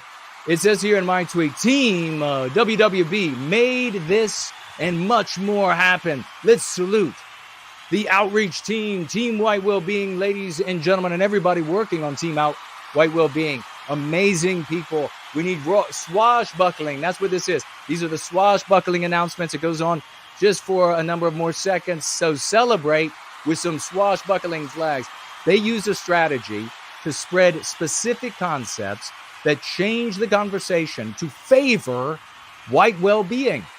And they learned it from the book Go Free and our Going Free gatherings on Sundays, which is where we are right now. We have this Ava here, a huge account. Yes, it's time to end anti-white sentiment. Where did she get anti-white? This community. Moving her in the right direction. We'll get rid of the hyphen as soon as we can. Matt Walsh again. Yes, anti-white death cult.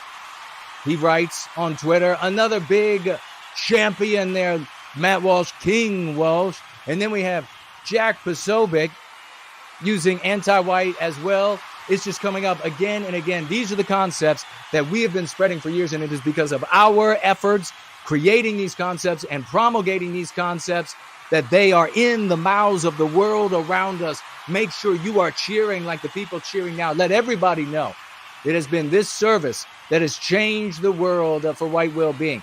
But it didn't end and doesn't end right there, ladies and gentlemen, on Twitter. Because just last week, we saw another king step up to the plate. Joey from Twitter as well. Joey Manarino. Look at what he writes here. Imagine if white people stood up against anti-whiteism the way Jewish people stood up against anti-Semitism. Hundreds of thousands of followers on Twitter, ladies and gentlemen. The West wouldn't be getting white erased. Can you believe this? This champion, King Manarino, is a big swash to King Manarino. Let's salute him. I love the very beginning of this. This is so epic. God bless you, brother. Big swash flags in the house. Run them up the flagpole, baby. Run it up the flagpole. Celebration for Joey. King Manarino. Crowns for his head, ladies. And make sure he has crowns like we give to King Dice and King Walsh and those others that are willing to step up. This is how the world changes. Big love for this Joey Manarino. God bless you. Thank you so much. Thank you all for celebrating this champion and for everybody that's been reaching out in those comments. Let's hear it for some IRL action, ladies and gentlemen. And we're going to start with White Baron on the other side of planet Earth. Look at this. On the other side in Australia, a beautiful place, our home, our Australia, our glorious country. There he is. Big celebration, IRL happening everywhere. On the West Coast, look at how gorgeous this is. The wonderful Elaine Sabatino. Let's break out the flags, celebrating these activists. We have it going on everywhere, ladies and gentlemen.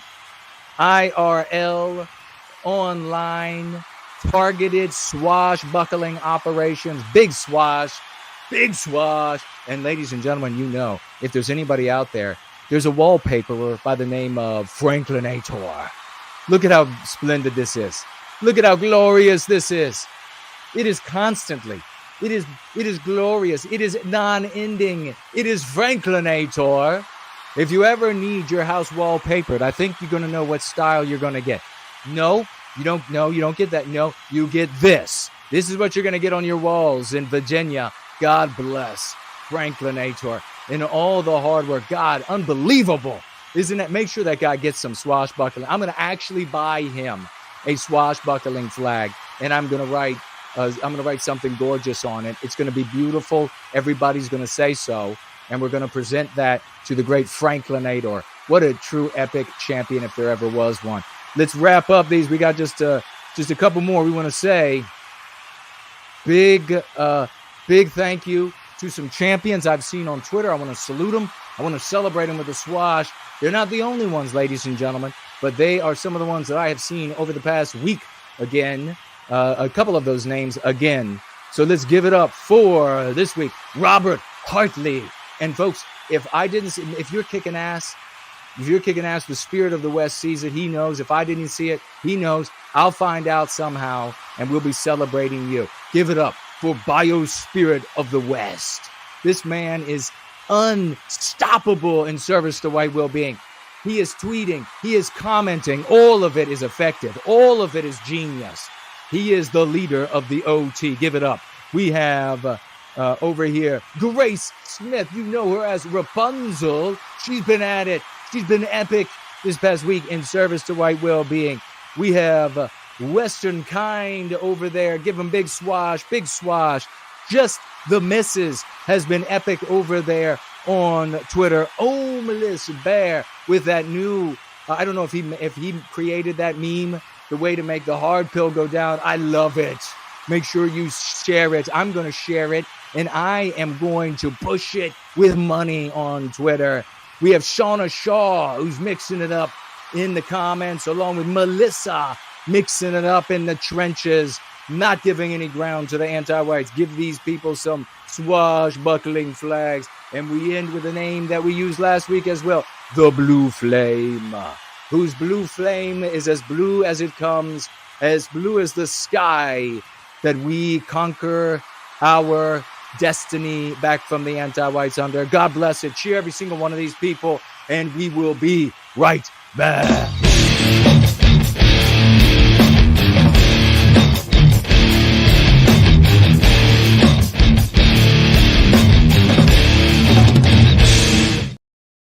Let's see if we have a reason to keep celebrating over here on, yes, we do. And it gets big. It gets super big. Keep out your raucous emojis. Keep your celebrations going for some financial gifting champions who are in various ways engaged. And one of those ways is financially gifting. Let's give it up for the one and only First Last. Financially gifting 200 white well-being dollars to the success and heroism and glory of our efforts in service of white well-being. God bless First Last. Thank you so much. $200 on this Sunday when we're rocking it out in service to our people. A champ that does not know, he does not know weakness. He does not know fatigue. He pushes through it all. He says $200. Listen to this. Talk about a pristine financial gift. Give it up extra. He says, for this week's victims of anti-whiteism, where the love is supposed to be, where the thinking is supposed to be. He's showing the way. He just said, I know the way. And for those who don't understand wisdom, who don't understand logic, who don't understand reason, you understand $200. It's this way. God bless you, champ. Herculean effort by this champion. We have the great Slots, another champ of unending legend here in service to white well-being. Financially gifting today $10. Give it up for him. Give him some hearts there in that live widget over there on the side. $10 from the great Slots. He says, pristine and resonant insights into our condition, Jason. God bless this champion. $10 financial gift for the insights that are pristine and resonant for our insights into our condition. Thank you so much, good brother. That's a testimonial in and of itself. And keep the glorious celebration going. Stiff salutes. It's something the J Spurgs and Nazi Tards, nothing stiff on them. Not their bellies, not their salutes, not their, well, we'll leave it up to your imagination. But give it up for Dr. Igor, the only man I would allow to work on these green eyes of Western kind. God bless him. $50. Save these white baby dollars. God bless you, good sir. 50 of them. And he says, 07, Jason, 07, with exclamation points. Big salutes back to you, Dr. Igor. We love him. Such personalities we have here in service to white well-being. Slots. Is this Slots? Slots a second time. Another $10, bringing him up to a $20 financial gift. Make sure you recognize. If I could throw fire out of my mouth, maybe I will. $10 financial gift. This time, the great Slots writes, damn right. White negs, for white negatives, say, quote, we need, close quote. We say, quote, I did. Oh, Slots. I actually just felt that in my heart. I seriously just felt that in my, if that's not a heart attack, I just felt that in my heart. Damn right. White negatives say we need. We here say we did. What a difference. Night and day difference. God bless you, champion. Thank you so much. Another magnificent testimonial from this hero. White Art. Financially gifting $10. White Art Snow.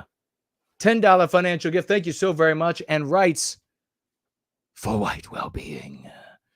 Champion, thank you so very much. $10. What a pretty name that is. White Art Snow. And who else do we have here? There is Yiz the Unifier is here.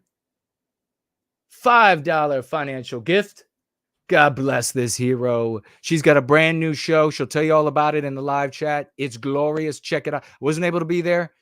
I was very busy this past Thursday, but I will be there on Thursdays. $5 financial gift. She says, weekly folk tithe and happy Thanksgiving. Thank you so much, sister. Champion of white well-being. And we have White Student T.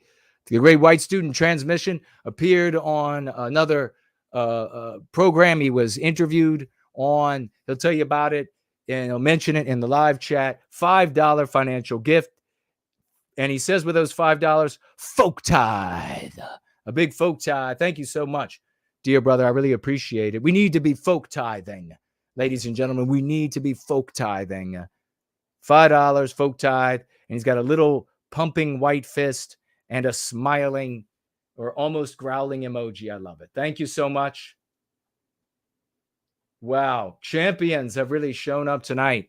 Let us swivel around here to Entropy. And, well, now Entropy is, let's see how Entropy is doing.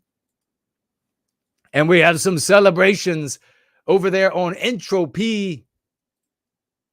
I'm going to have to pull up. Get out your raucous emojis, though. Our Twitter space is still going. I'll go for a little bit longer on it. Battery's running low on the phone, so maybe just very shortly longer on the Twitter space. But keep your celebration going here, ladies and gentlemen. We're going to step into the back end of entropy. I don't know why it's been doing this, where it shuts down. All right. Give it up. Give it up.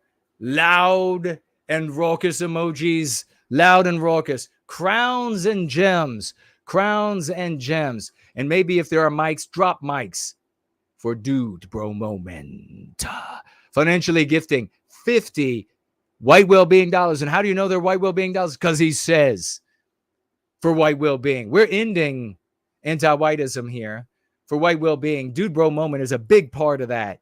God bless him. Another $50 to put an end to the victimization of our people. We love you, man. Thank you so much. We also have another $50, ladies and gentlemen, from Mrs. Jess Horst, one of the best women of the West. We have the women. The women of the West are here. They're nowhere else. You can't find them anywhere else. They are here.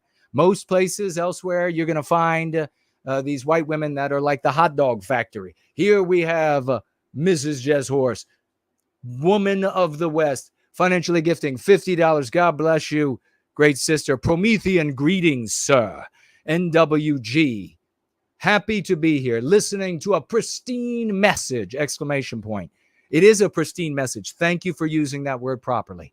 We folks who sick but worthy of recapturing our destiny nonetheless. Absolutely. We're all sick with anti-whiteism, but we are healing ourselves and we are worthy. She says, go free.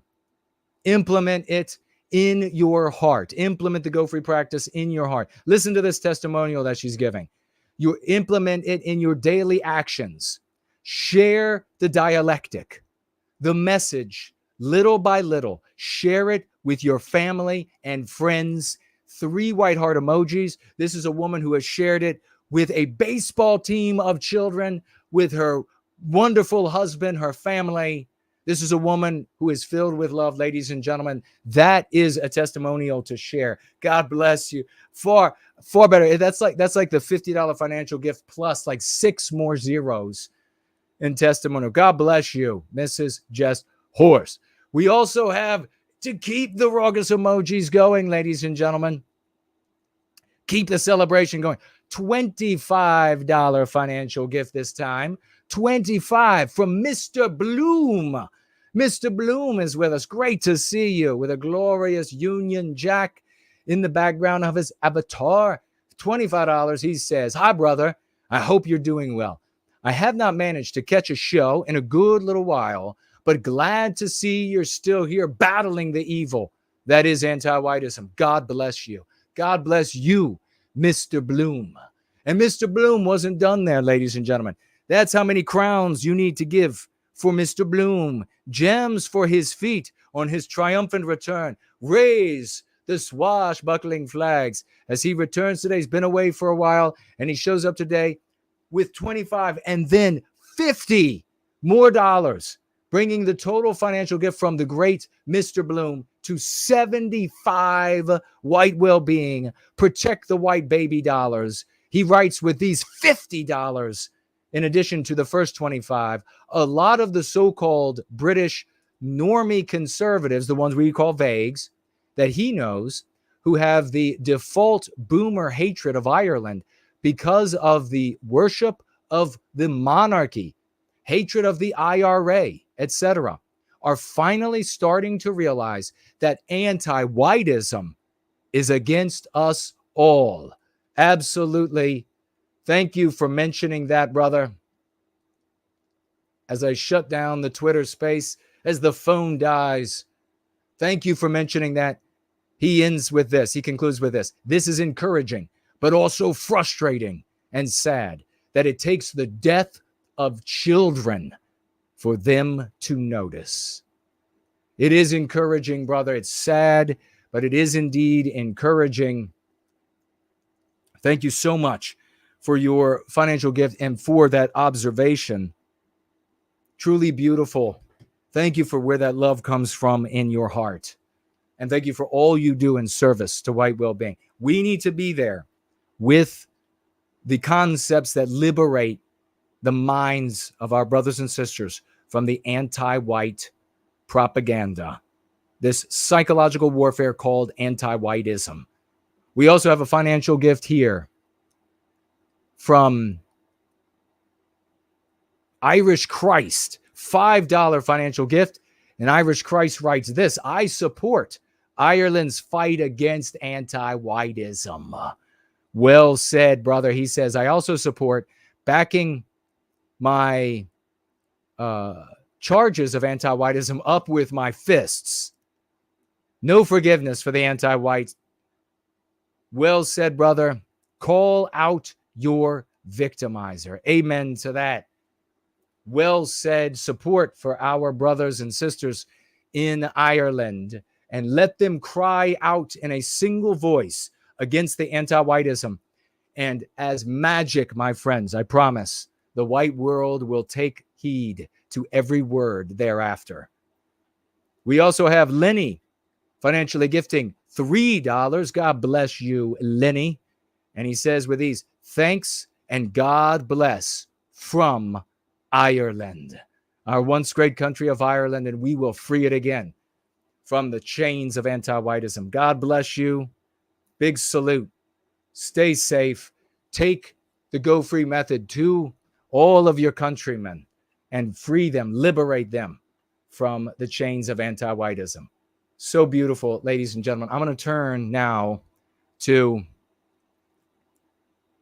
Odyssey, and let's see what's going on at Odyssey. Well, I'll refresh Odyssey. What about D Live? Hello to everybody who was on or who is on Rumble or who has been on Rumble.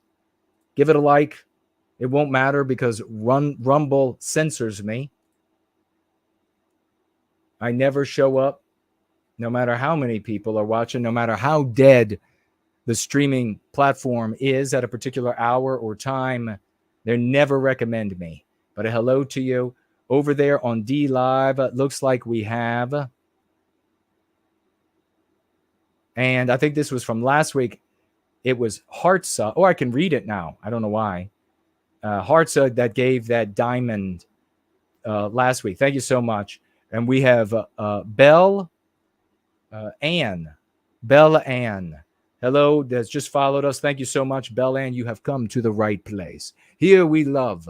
Here we recapture our destiny. We have the fruits of success on our side. You're in the right place. Over here on Odyssey, let's see if we have any financial gifts. And we do.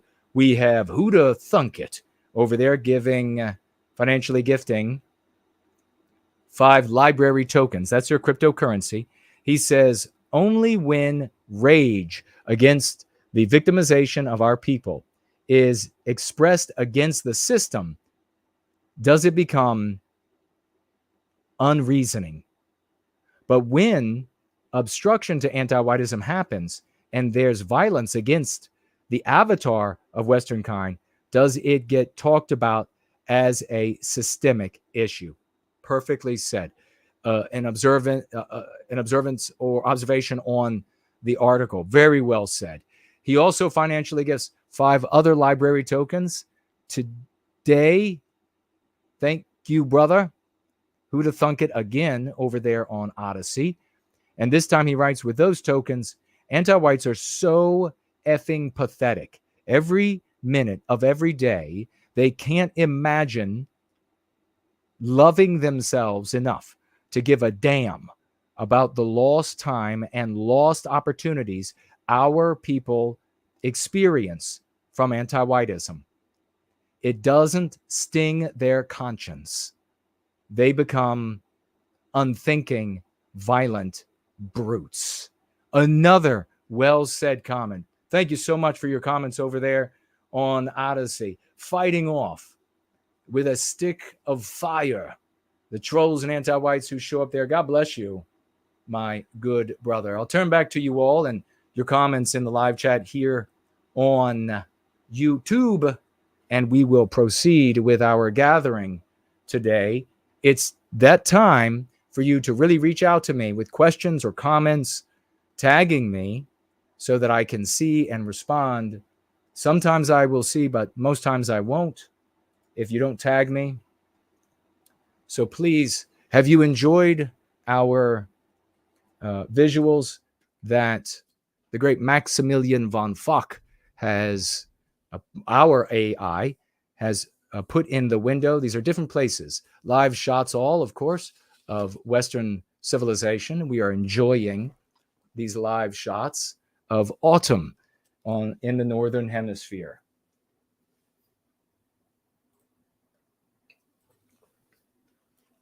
I am parched. No wonder when you have like preachers going at it for a while and they're shouting about the Lord and everything, you know, they start like spit flying.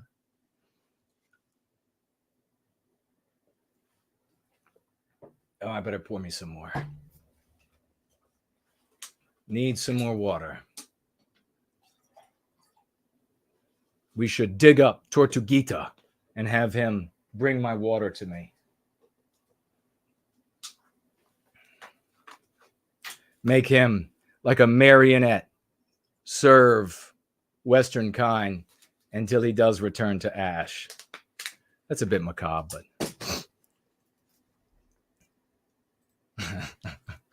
oh well, it's a bit macabre. Has anybody had interest in the closet tonight?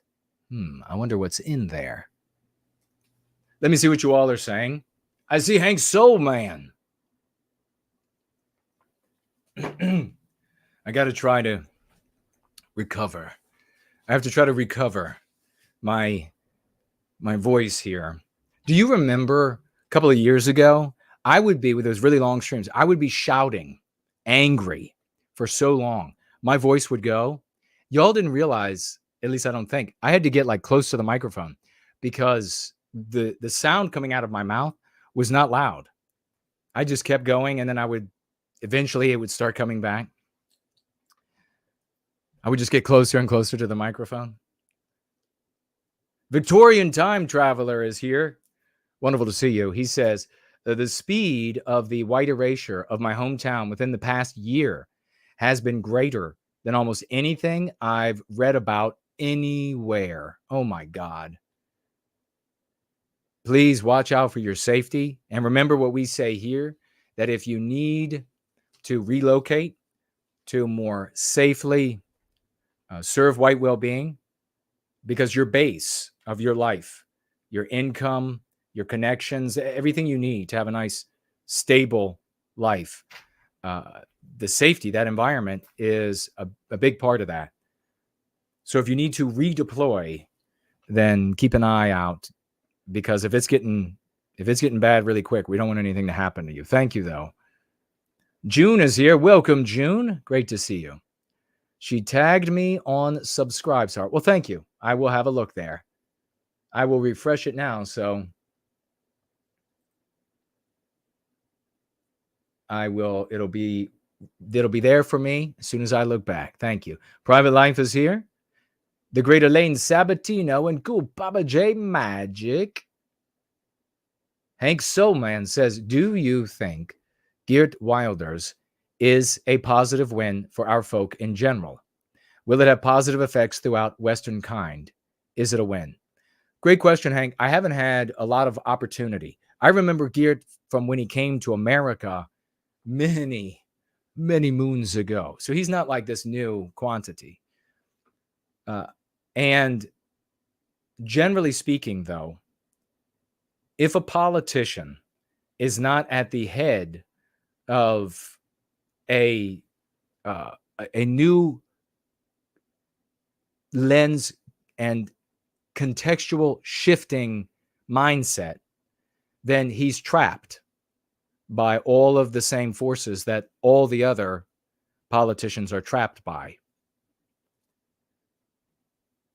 The notion, maybe this also will speak to it, the notion that we could hire, by way of an election, hire someone to an office that can change all that we have refused to do ourselves for generations, and that's going to make it better, has been proven wrong by the election of Donald Trump.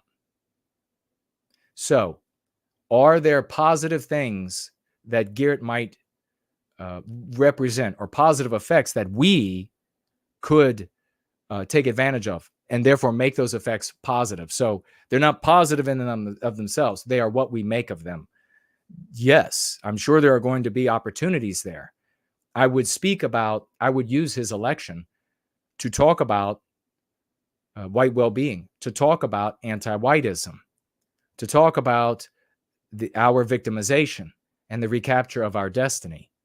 Absolutely, the thing not to do is to rely on him to fix anything, because he's in a zeitgeist, he's in a sea, he's in a soup of anti-whiteism, and everything is measured in that anti-white narrative by the anti-white immoral moral imperative.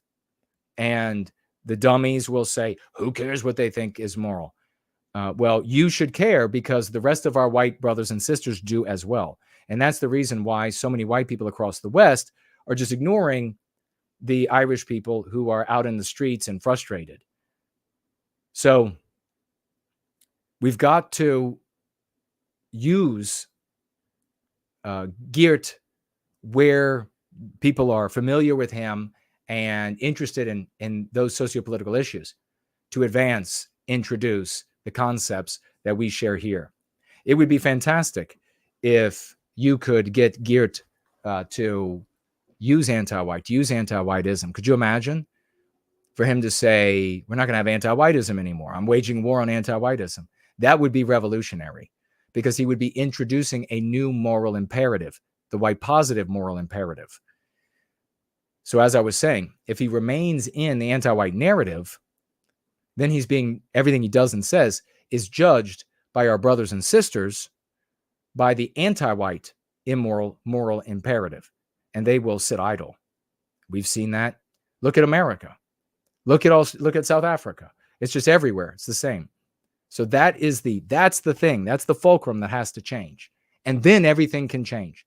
That's what we talk about here. Then you can have people at the highest economic levels suddenly participate. You can have people at the lowest. You can have people who are in their leisure. You can have people who are at university. Suddenly it becomes something that everybody can participate in. So that's the level we have to work at. The great Fournol is here. The champion, the hero, the legend. Fournol, he says, I've had a few successes with your latest argument for J-Spurgs. Quote, you complaining about Jays will never be a threat to anti-white Jays. Just wanted to let you know. God bless you for that, champion. That's a great testimonial. And I did see at least one of those. The reality is, and go ahead and use it. And if they start talking about how much of a threat they are, then just say, okay, good for you, and walk away. And they'll be on watch lists, and that'll be their own doing. But the reality is that if you complain about Jewish people, this is the argument that you can make to J-Spurgs when they show up, to dismiss them, just to dismiss them. You might have an opportunity like where it's worked positively with Fournol, where people responded positively. They say, you know what? That's really true. And then they become open potentially to learning to be something better, to maturing socio-politically.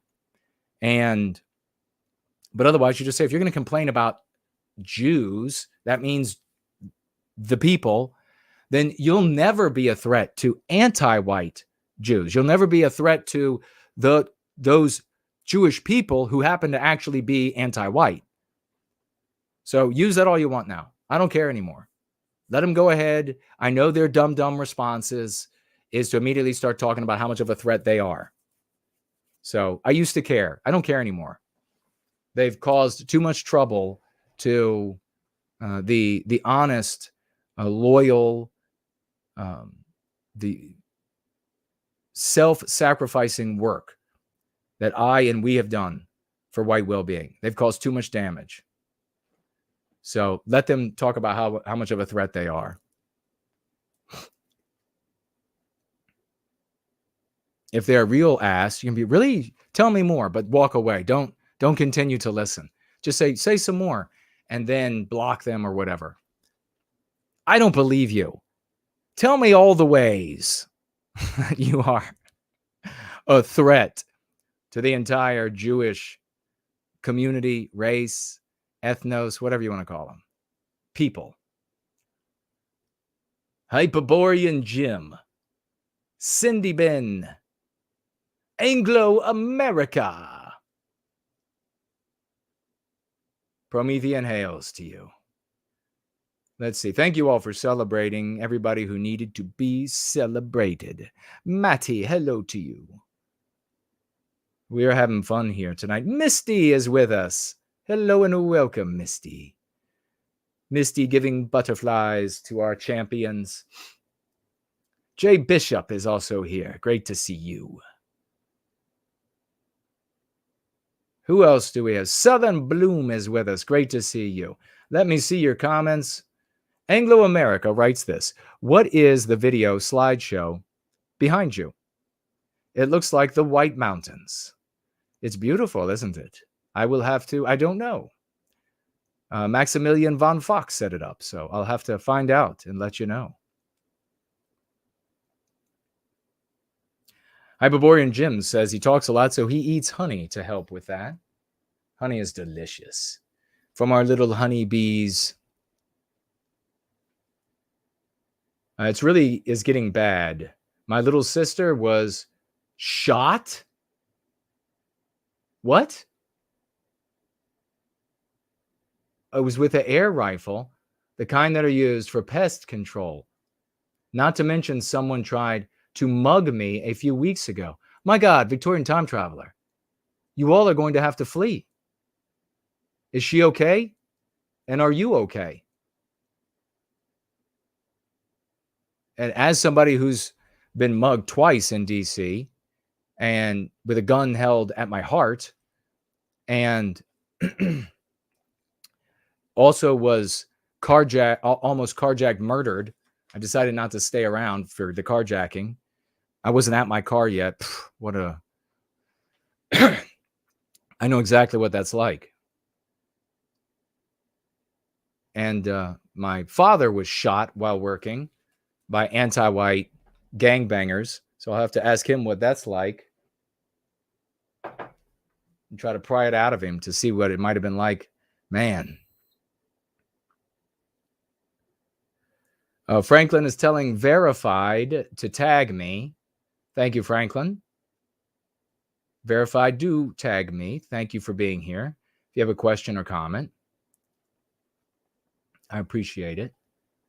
And we will get to some announcements and some more news here in just a moment.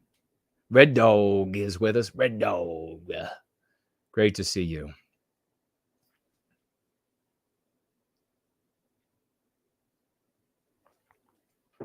We are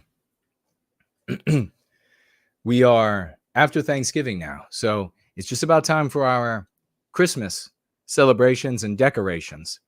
But not tonight. Tonight, we have a portal in the closet to a wonderful little inn, which I will be retiring to once we wrap up here tonight. So let's go pop that open so you all who stayed long enough to see.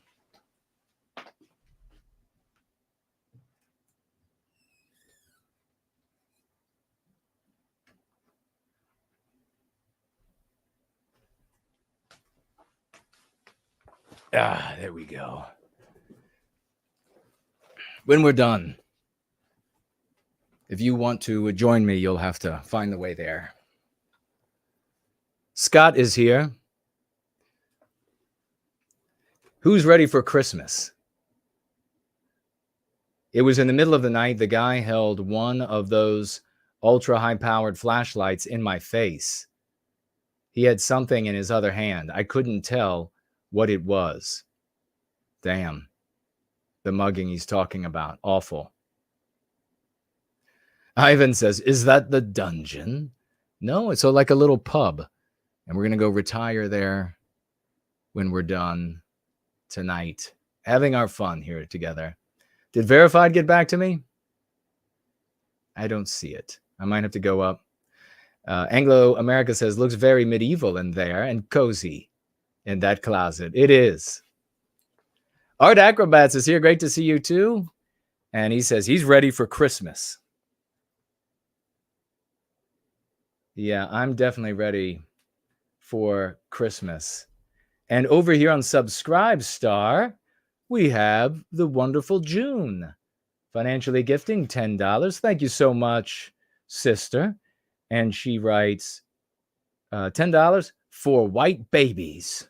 Exclamation point. I like that. For white babies. Jason, thank you for bringing us the information that will free us and help us recapture our destiny. You are so welcome. Thank you for that gratitude. I really appreciate it. And that's over on Subscribe Star.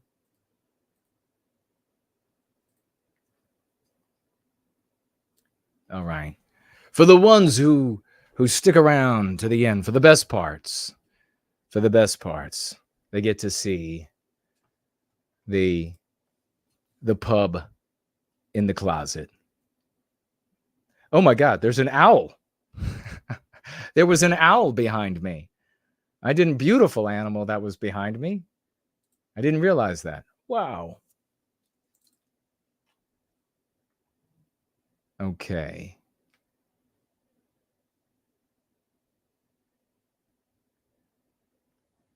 Over there on Odyssey, looks like Land of the Fake said it seems like there is a hatred of beauty and order infecting the highest levels of authority in our country.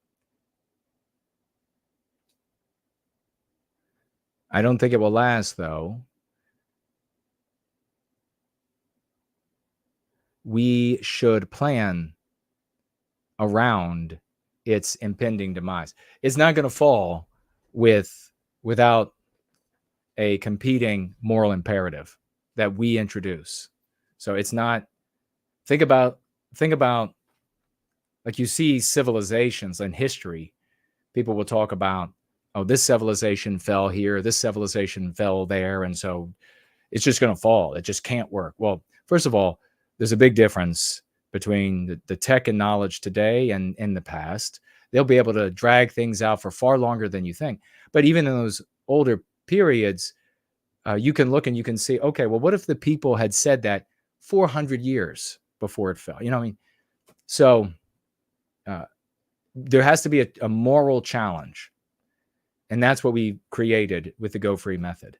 If there's a moral challenge, then that gives something for champions to hold aloft as shield and sword in every contest of ideas, in every argument, in every logical, reasonable conversation, in every debate, etc. And it is the ideas that animate the body.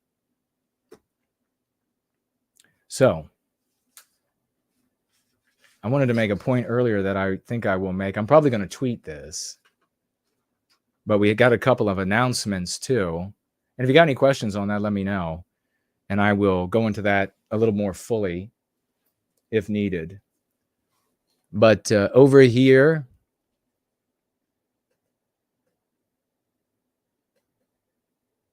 Cool Papa J Magic says, I'm very ready for Christmas. Decorated our home with the kids today, listening to a Christmas album. Don't know if he's anti-white, but his holiday album is so good. Well, I don't know either. I don't even know who that is, but I probably have heard him sing before. What songs? That's fun. You were out there decorating. That's fun. I got to get ready for you all. I got to get some songs to share here, some Christmas songs. Would you consider diaspora whites going back to whichever part of Europe their ancestors. Absolutely not. I mean, what are you asking? Like, are you asking if an individual wants to go back to where the majority, or I find it hard to believe that in like America, Canada, Australia, that you would have somebody who was every person that came together in marriage union or just producing children were all from the exact same country in Europe. So it's probably a mixture to various degrees. An alloy is what I call it. But maybe picking one of those countries and then moving there.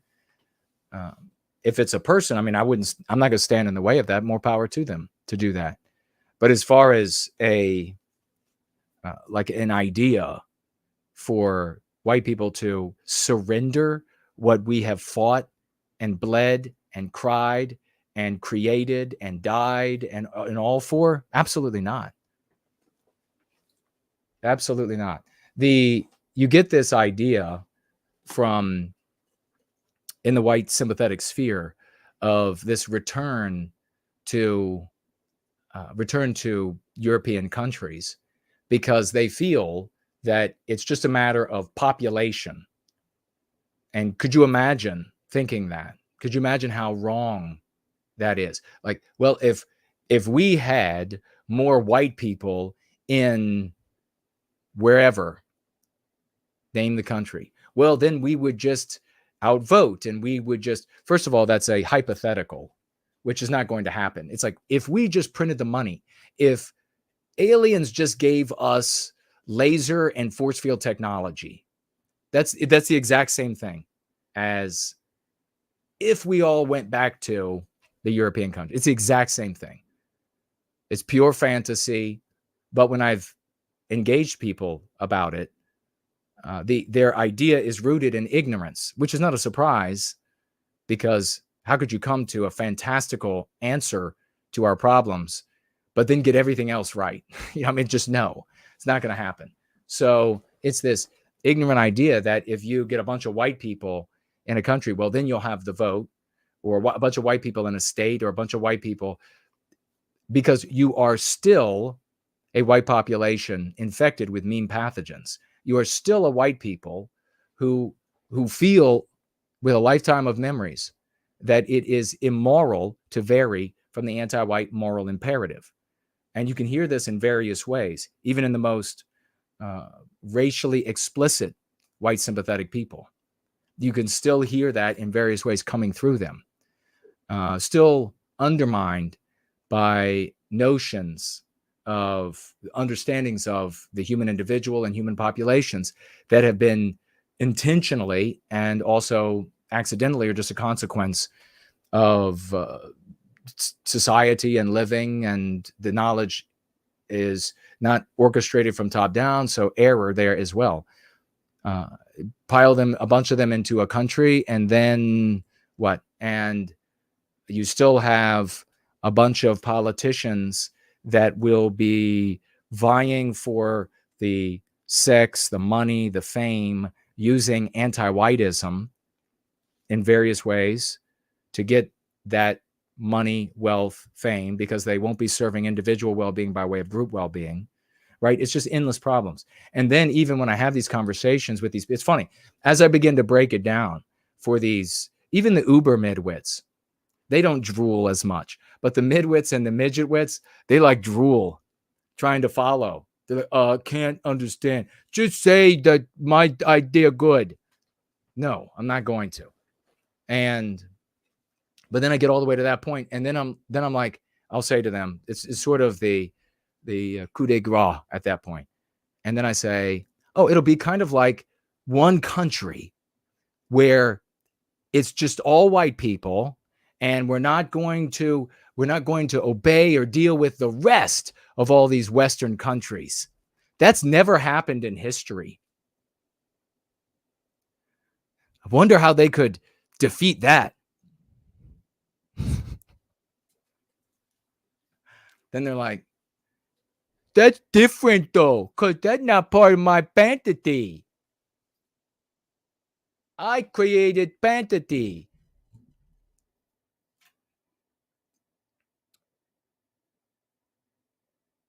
Victorian time traveler. He wasn't successful. Oh, robbing you? Oh, you foolishly resisted it. Ah, my friend. Well, maybe you wouldn't know. When you're in the city, the 2 times I was mugged, I had mugging money on me to be mugged. So they took what felt substantial but was nothing. And I proceeded with my real money. If I could have counterfeit to give them, I would. Anglo Back says, oh, just a single individual. Yeah. Then rock it out, man. Absolutely.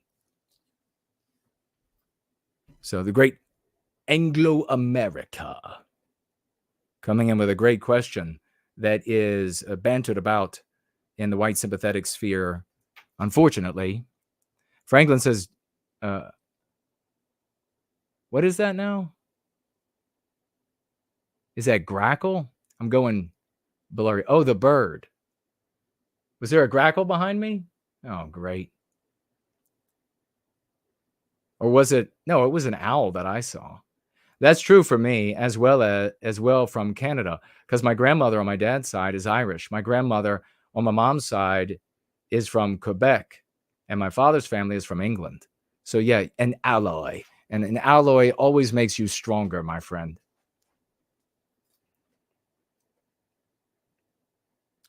Scott says, just say good, okay.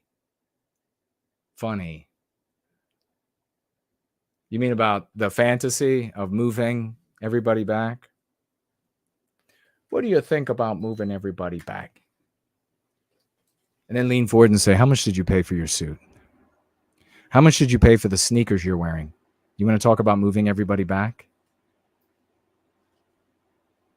The full embrace, celebrate and support non-whites collectivizing, working for their group's well-being. The anti-whites, absolutely. And always remember, the pertinent thing there is that it's not for the well-being of these non-white groups. They'll argue that it's for the victimization of us. Now, non-white people in those groups, it's understandable for them to work for their well-being. And if they do so in a way that doesn't conflict with our well-being, if they're not anti-white, well, okay, I expect that. Of course you would work for your well-being. Just don't be anti-white. Don't do it at my expense. Great point, Alex. All of my family are English and German in ancestry. Growing up in the Midwest, you are almost always going to have Germans in your family line.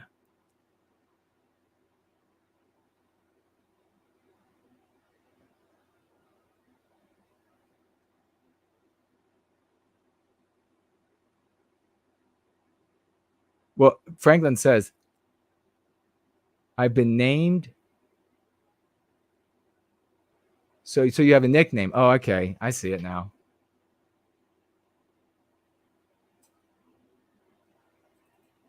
That's funny. Who did it? Who did the naming, my friend?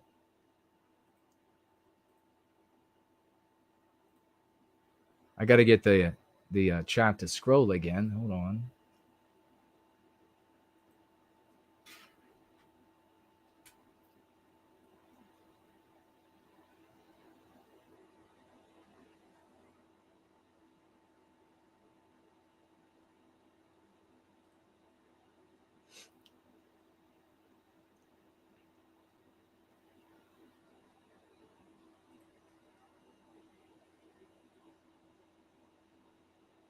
Okay.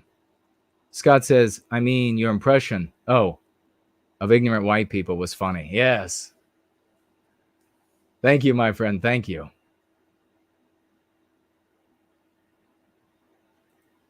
All right. We're rolling again. Nothing can hold us back.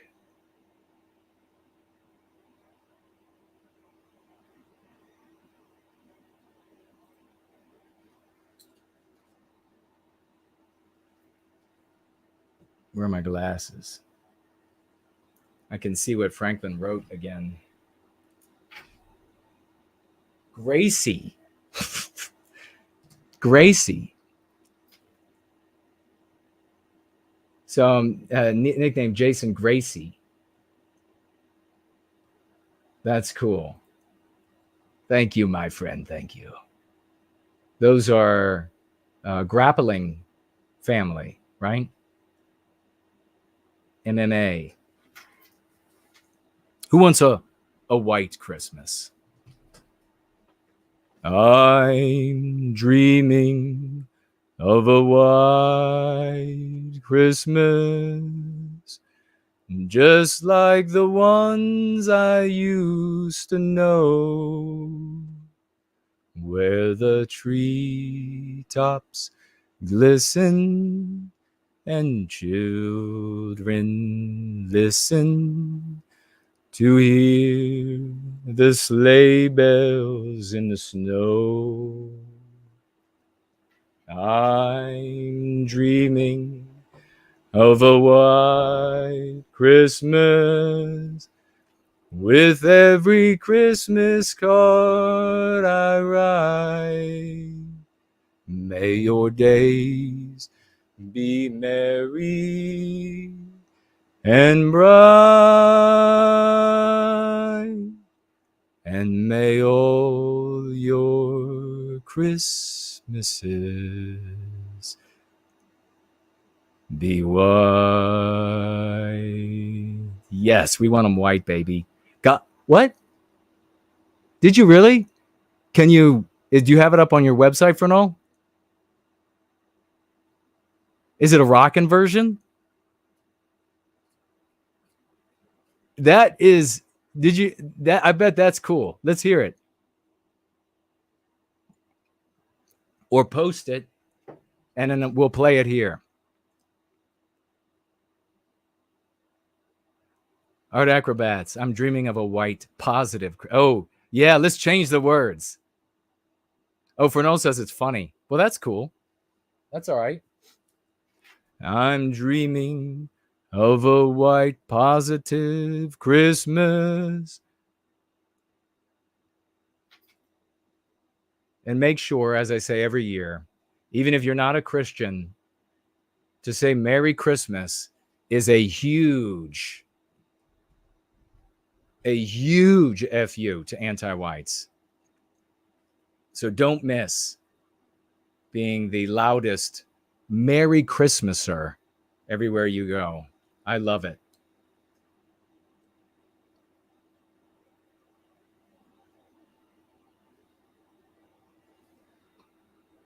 Okay, some announcements. We have this coming Tuesday. I'm going to try something a little different, I think.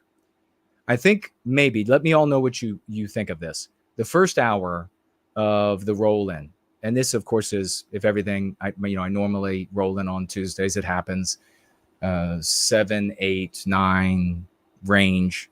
I get started. I think the first hour, I'm going to do something different. Start the audio on a Twitter space for the first, maybe, let's say it this way, 30 minutes to an hour to see what happens. And you'll be able to see me on all of these platforms, but you won't be able to hear me. You'll be able to see me, but you won't be able to hear me. And I'll have a crawler going across the screen explaining to people what I'm doing. And on the Twitter space, I will post the subject or a starter comment, start a conversation that I'll be addressing as either whole or in part during the rest of the regular roll-in. And I will get the conversation started and then allow anyone who wants to have the mic an opportunity to talk about that subject, nothing else. So you're not going to be allowed to get on I'll just turn the mic off. I don't know, as I've never done it before, so I don't know exactly how it works, but I assume as the person holding the space, I can give you permission to speak and I can also just take it away. So that would mean that new people would be showing up as well. Hopefully, at least I'll promote it with dollars. It's the only way I get anything that happens on Twitter now is when I pay for it. And then after that time frame, I'll turn the audio on for all the other platforms and maybe leave the Twitter space open, or maybe not. The number of people participating in the Twitter space is insignificant. And I don't want, with the exception of the very first one, I don't want me running a Twitter space to become identified with people who follow me on Twitter as a Twitter space that just not many people are going to tune into. There must not be anything talked about that's interesting. Could you imagine somebody determining that? But that's what it would, because they're just going to look at the numbers. I tuned into one, I'm not going to say who's, just for a minute, because I wanted to see what they were. They had like a generic name for the Twitter space. And there were tons of people in the Twitter space. And the guy on the microphone could not be more vapidly talking about the pie he ate. This is like a socio-political sort of group of people in the Twitter space. And was talking really boring as all. And I thought, how in God's name are this many people listening to this garbage? And I clicked right out of it. So I'm thinking about that. Let me know what you think. If you tag me in the live stream right now, I'll see. Otherwise, please put your thoughts in the thread below this video once it is available on YouTube to do so, which I think is probably right now. You might be able to write in the thread, but so as soon as you get the opportunity, let me know what you think about that idea. We might try it out, a little experiment to see. And it might be interesting if idiots show up, Jay Spurgs or that sort of thing. And that's why, of course, I wouldn't let the audio come through YouTube. Who knows who will show up and what they'll say, what they'll just scream over their microphone. But getting to hear how uneducated and unintelligent, or just unintelligent, even if educated they are, tells you a lot about a person and helps you to identify how much credence you give them, or if you just show them the bottom of your boot. I also wanted to point out that on Twitter, I got a message that told me, they told me there that my tweet about the anti-white terrorist in Nashville was put under a warning so that people could still see it, but they'd have to click through the warning. Now, what exactly does that mean also for its promulgation? Are people going to be is it going to be recommended? I think probably not. If they put a warning on it, it probably means they're not really recommending it anymore. So it's not going to go anywhere. And I thought to myself, well, I wonder if Crowder, I put up one photo of her, of her notebook that said awful things, killing white people. And he put up 3, including that one. So I went over to his Twitter account. Lo and behold, there's no ban, there's no block on it that I had to click through. So I went back to Twitter and I protested this block on my tweet about her. And I said, hey, Crowder has 3 of the photos, including the one that I posted. And they wrote back and they said a day later, and they said, sorry, too bad. Now, the block is going to stay in place. Now, what was interesting was I tried to view this block and I couldn't see it, which I don't know. They say it's there. I don't know if that means that if you've already seen it, you're not going to have to click off of it, or if your device, even if you sign out, they know your device. And so since you've already seen it in the past, they're not going to put the warning up as a way to prevent you from maybe seeing that this thing is receiving a shadow banning. But this is 100% hardcore proof that I and we and the message of going free is censored, is shadow banned, while Steven Crowder sharing that photo and 2 more, his tweet, no such shadow banning. There's no warning. You don't have to click on anything. So take that for whatever you think it's worth. If he's going to be saying wokies and all this other kind of stuff, and they allow him to speak, and we're saying anti-whites and anti-whiteism, and we're getting censored, then you can draw conclusions about X and the direction it's headed. At whose benefit? It would be the anti-whites. So it's regrettable.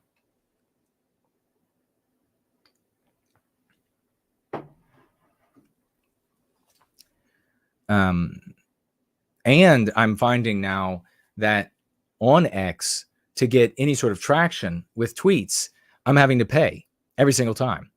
If I don't pay, the tweet does almost nothing.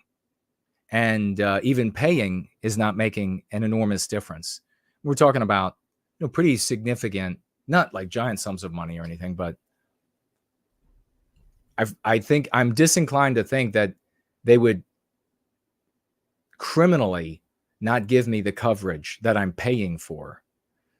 But if they're shadow banning all of the other ones and they account generally, then I don't even know. I mean, it might just be that we're always paying on Twitter for me to get tweets out to people, especially new people. I did want to point this out because I thought it was amusing, and I might make it a tweet. If we have time for maybe a call, if you would like to call in, let me know one topic that you would like to address, and then I will call you. But I did want to mention this, that I just wrote here to myself. Supporters of Palestine are using a moral argument as an abstraction. We mentioned that earlier. Quote, I don't want children to be bombed, close quote. Moral arguments as abstractions are weak. Moral arguments that defend the well-being of a people are strong. Quote, I don't want our white children to be taught to hate themselves, close quote. Do you see the difference? Enormous difference. I have been lectured and cussed at by white sympathetics with half my IQ for decades about how words change nothing. And now these same people, using words, feign self-righteous indignation over Israel's conflict with Palestine, using the weakest and most transparent moral abstractions imaginable. So it's just another one of those in an endless line of examples of how we have formulated something that is has harmony, is congruent from beginning to end, a formula that works without need to change any of the bits of the formula. Ignore this part or that part, or this is an exception, that's an exception. And you have these others who come in to say the formula is all wrong. They have their, this is the way it's got to be. And the reason why, one of the reasons why that they have told me for all these years is that words change nothing. Now, mind you, these are the same people talking about the invention of concepts that defeated the West, right? I mean, it's just, they can't talk about enough about a specific school. They're like, hey, Frankfurt School, let's give like hour-long lectures or 2-hour, 3-hour-long lectures on this. But words change nothing. So they say that, and then they use words and construct moral abstractions that are painfully transparent in the lie that is behind them about the conflict with Israel and Palestine. These people, the most classless swine on planet Earth. All right, let me have a look at these Entropy and the others to make sure we didn't miss anybody as we wind down the final 19 minutes or so. Looks like that's working. Okay, good. And we'll check over here. All right, didn't miss anybody there. Everything looks good, though, on these other platforms. Oh, it looks like we have Who'da Thunk It came back with 5 more library tokens.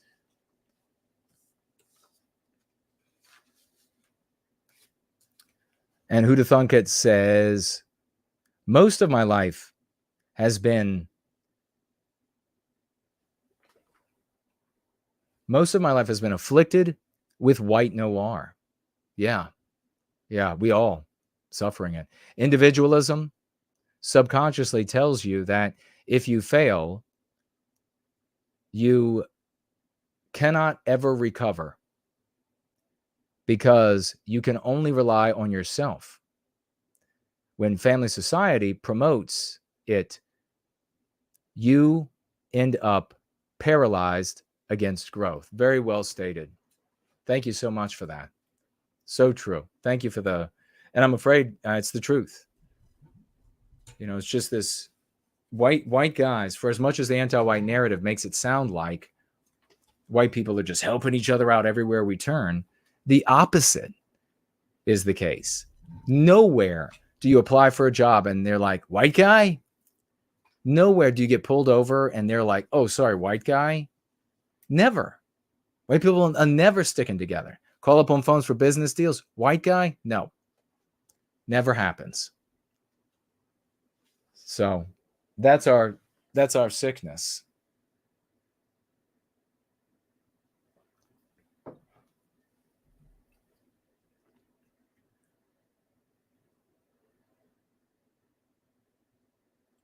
First Last asking, he talked about 314 of what?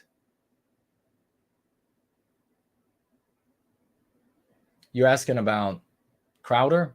He had 3 photos up of the journal of the anti-white terrorist. And I only had 1 of the photos that he posted. And mine has a censorship on it, a warning, which is censorship, that says you got to click through to see. Like it's going to be a bunch of dead children's bodies or something. That's what people are going to think.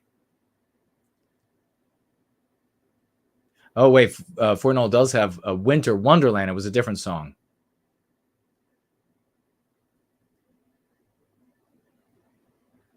Let's see what you all... We do have a piece of mail that I want to get to. I opened up the mailbag and it was epic, ladies and gentlemen. I want you to please celebrate with me. The mailbag anonymous author and financial gifter in this mailbag. Celebrate this lady, ladies and gentlemen. Big 007s. Some gems for her feet. Some crowns for her head, ladies and gentlemen. Anonymous, financially gifting $100. God bless you. Thank you so much. She writes, hello, Jason. A token of appreciation in support of our people, underlined. Your steadfast and consistent message continues to inspire. It enables us to recognize who we are. What a glorious testimonial. Thank you so much. A wonderful financial gift and a glorious testimonial. Thank you so very much. I really appreciate that. 100. Save the white baby dollars. Let's quickly see if we can grab our champion Fornell, who has shared a glorious link because it leads to his glorious channel.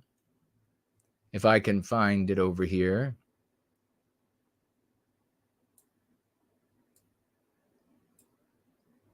All right. Oh no, it's actually gonna be terrible because it plays through. It's gonna play through YouTube, which will make it awful. We'll have to play it next. It's a Christmas song. We'll play it next time. It sounds all tinny and tragic, and I don't have the time to download it as we are running short here. But it just I'll be listening to it as soon as we're done, though. The great Fornall, check out his song. The link's there in the live chat. Supporting, follow him, and you'll be hearing that song. Well, actually, come Tuesday, we'll play it. Okay, quickly we have here. Anglo America says, what is traditional American Southern Christmas celebration like? What are your customs and traditions? That's a great question. And it's, I'll speak to it more on Tuesday, since we're running short on this glorious gathering, my friend. But thank you. That's a great question. I'm dreaming of a white positive Christmas. Nancy Drew, hello, sister. How are you? She says, hello, friends. Alex says, and fawn over promote non-white conservatives. Oh, yeah. That's what you're going to see like all over Fox, all over everywhere. It's just, here's another non-white conservative. Here's another non-white. There are leaders now, which is what's happening and going to happen in Ireland. They'll just be bringing forward all of these immigrant stories and immigrant people, and they'll show them crying on camera. They'll make TV shows and movies where you get to be alone with them, and your subconscious mind will think you're actually there as they weep in the bathroom on their beds, and as they're brutal, and all of a sudden there'll be a bunch of raucous white guys that'll come and throw bricks through their windows, and you'll be there for that. Your subconscious mind will think it's real. And then they'll show them, like I was saying earlier, they came from nothing and now they're your betters. So aren't you happy they're here? And then they'll make the arguments about they keep your health system running. They keep your food system running. They keep your government running. They keep your police departments running. And all of this is like just this barrage of psychological warfare on the minds of the broad middle class that will say, well, that's true. Oh, well, why would you hurt some innocent person just because of where they were? And your cause is lost. Your cause for ending our victimization is lost. The anti-whiteism will continue.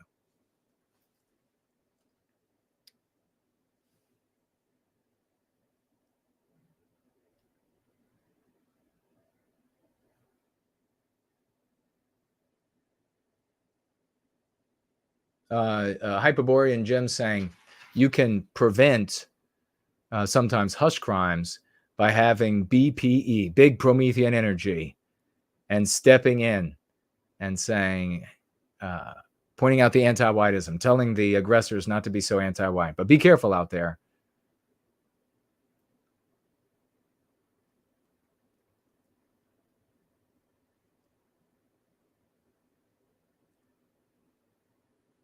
Pi. Oh, 314 of pi. Oh, okay. Yeah, that's right. That's what they showed. 314 pi. A math joke. We started off with a language joke today. Private life is here. White well-being. Amen to that. Thank you so much. Okay. Looks like we're pretty good there. And we have some wonderful comments. Let's see. Slots says, you are correct. Once numerical courage is lost in a country by the existing majority that impose norms, you end up with fractured norms entirely. No longer are the white norms a baseline across the U.S. Instead, non-whites experience numerical courage and start adding volatility and uncertainty to the direction of norms precisely.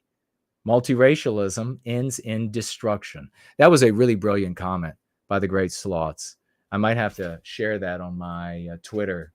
Very well done. Very impressive. Good brother. So much the truth. The point I was making about folks who argue that, well, we all move to, and there are different locations, all move to a state, all move to a province, all move to an island, all move back to a European country. They make they make this argument, and one of the main parts of the premise is that, well, if there are a bunch of white people, then we'll be fine. Really? It's kind of like our countries were all white and we weren't fine. How are you supposed to, you can't talk extremely stupid people into doing what's good for them. You can only force them.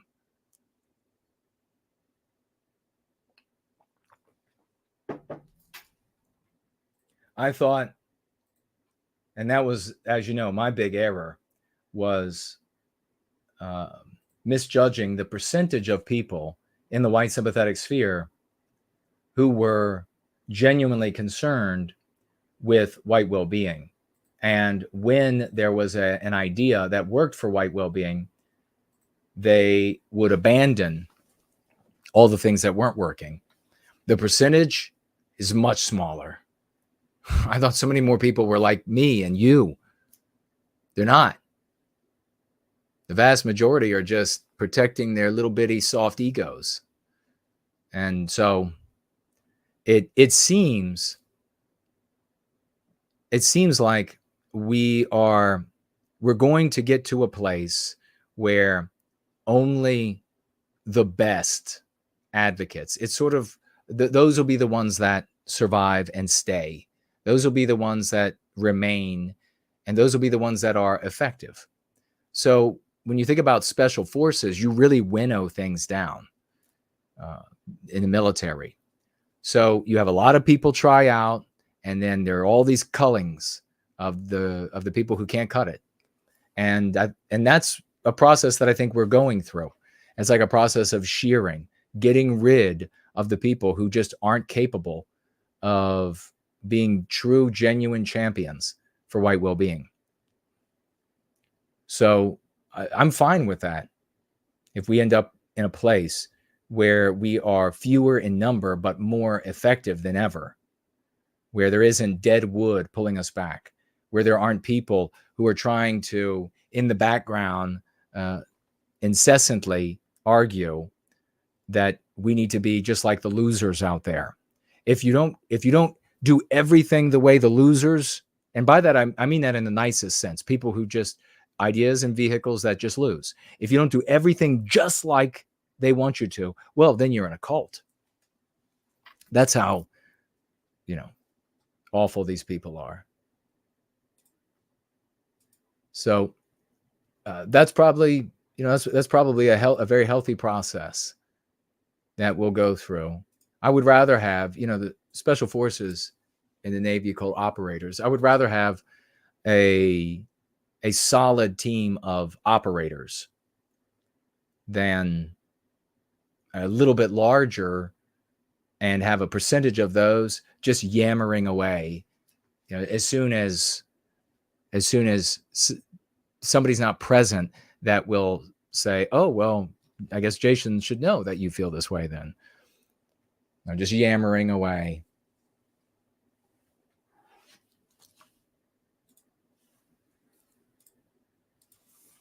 Yes. Did any of you know that I was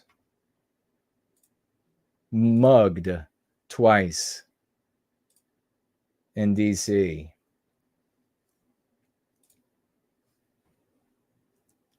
That's true. If you are ever mugged, another warning I want to give to for ladies in a moment, but if you're ever mugged, the money, the watch, the jewelry, whatever it is, if you're going to go to a place like out in the city at night, or a place where there are ne'er-do-wells, don't wear your nice watch. Don't wear that bracelet you really like. Don't wear the ring or rings that you really like. You have to have common sense. Both times I was mugged were in popular areas. One time was right in the middle of Georgetown, in the middle of the crowd everywhere, all around us. People walking everywhere, all around. So just turn over what they want. Don't go anywhere with them. Refuse. And turn over whatever they want And, the old saying, you live to fight another day. Your life, your injuries, your psychology, it's not worth having it out with the person who knows what kind of state of mind they're in, what they're capable of, or even if they're half human in their, there are people in the world that are like genuine, savage, psycho killers. They would kill you sooner than like a houseplant. They don't care. So give them, if they want the money, give them the money. And when it came to mugging money, I had it down. I knew what I would do, and then I just implemented it in both cases, which was, for me, I would put my hands up, just kind of like this, and I say, money's in my whatever pocket. And then they say, you get it. In both times, they never was like, let me stick my hand in. They say, you get it. So I keep one hand up, then I reach in very slowly, take out the prepared mugging money and hand it to them. And then they leave.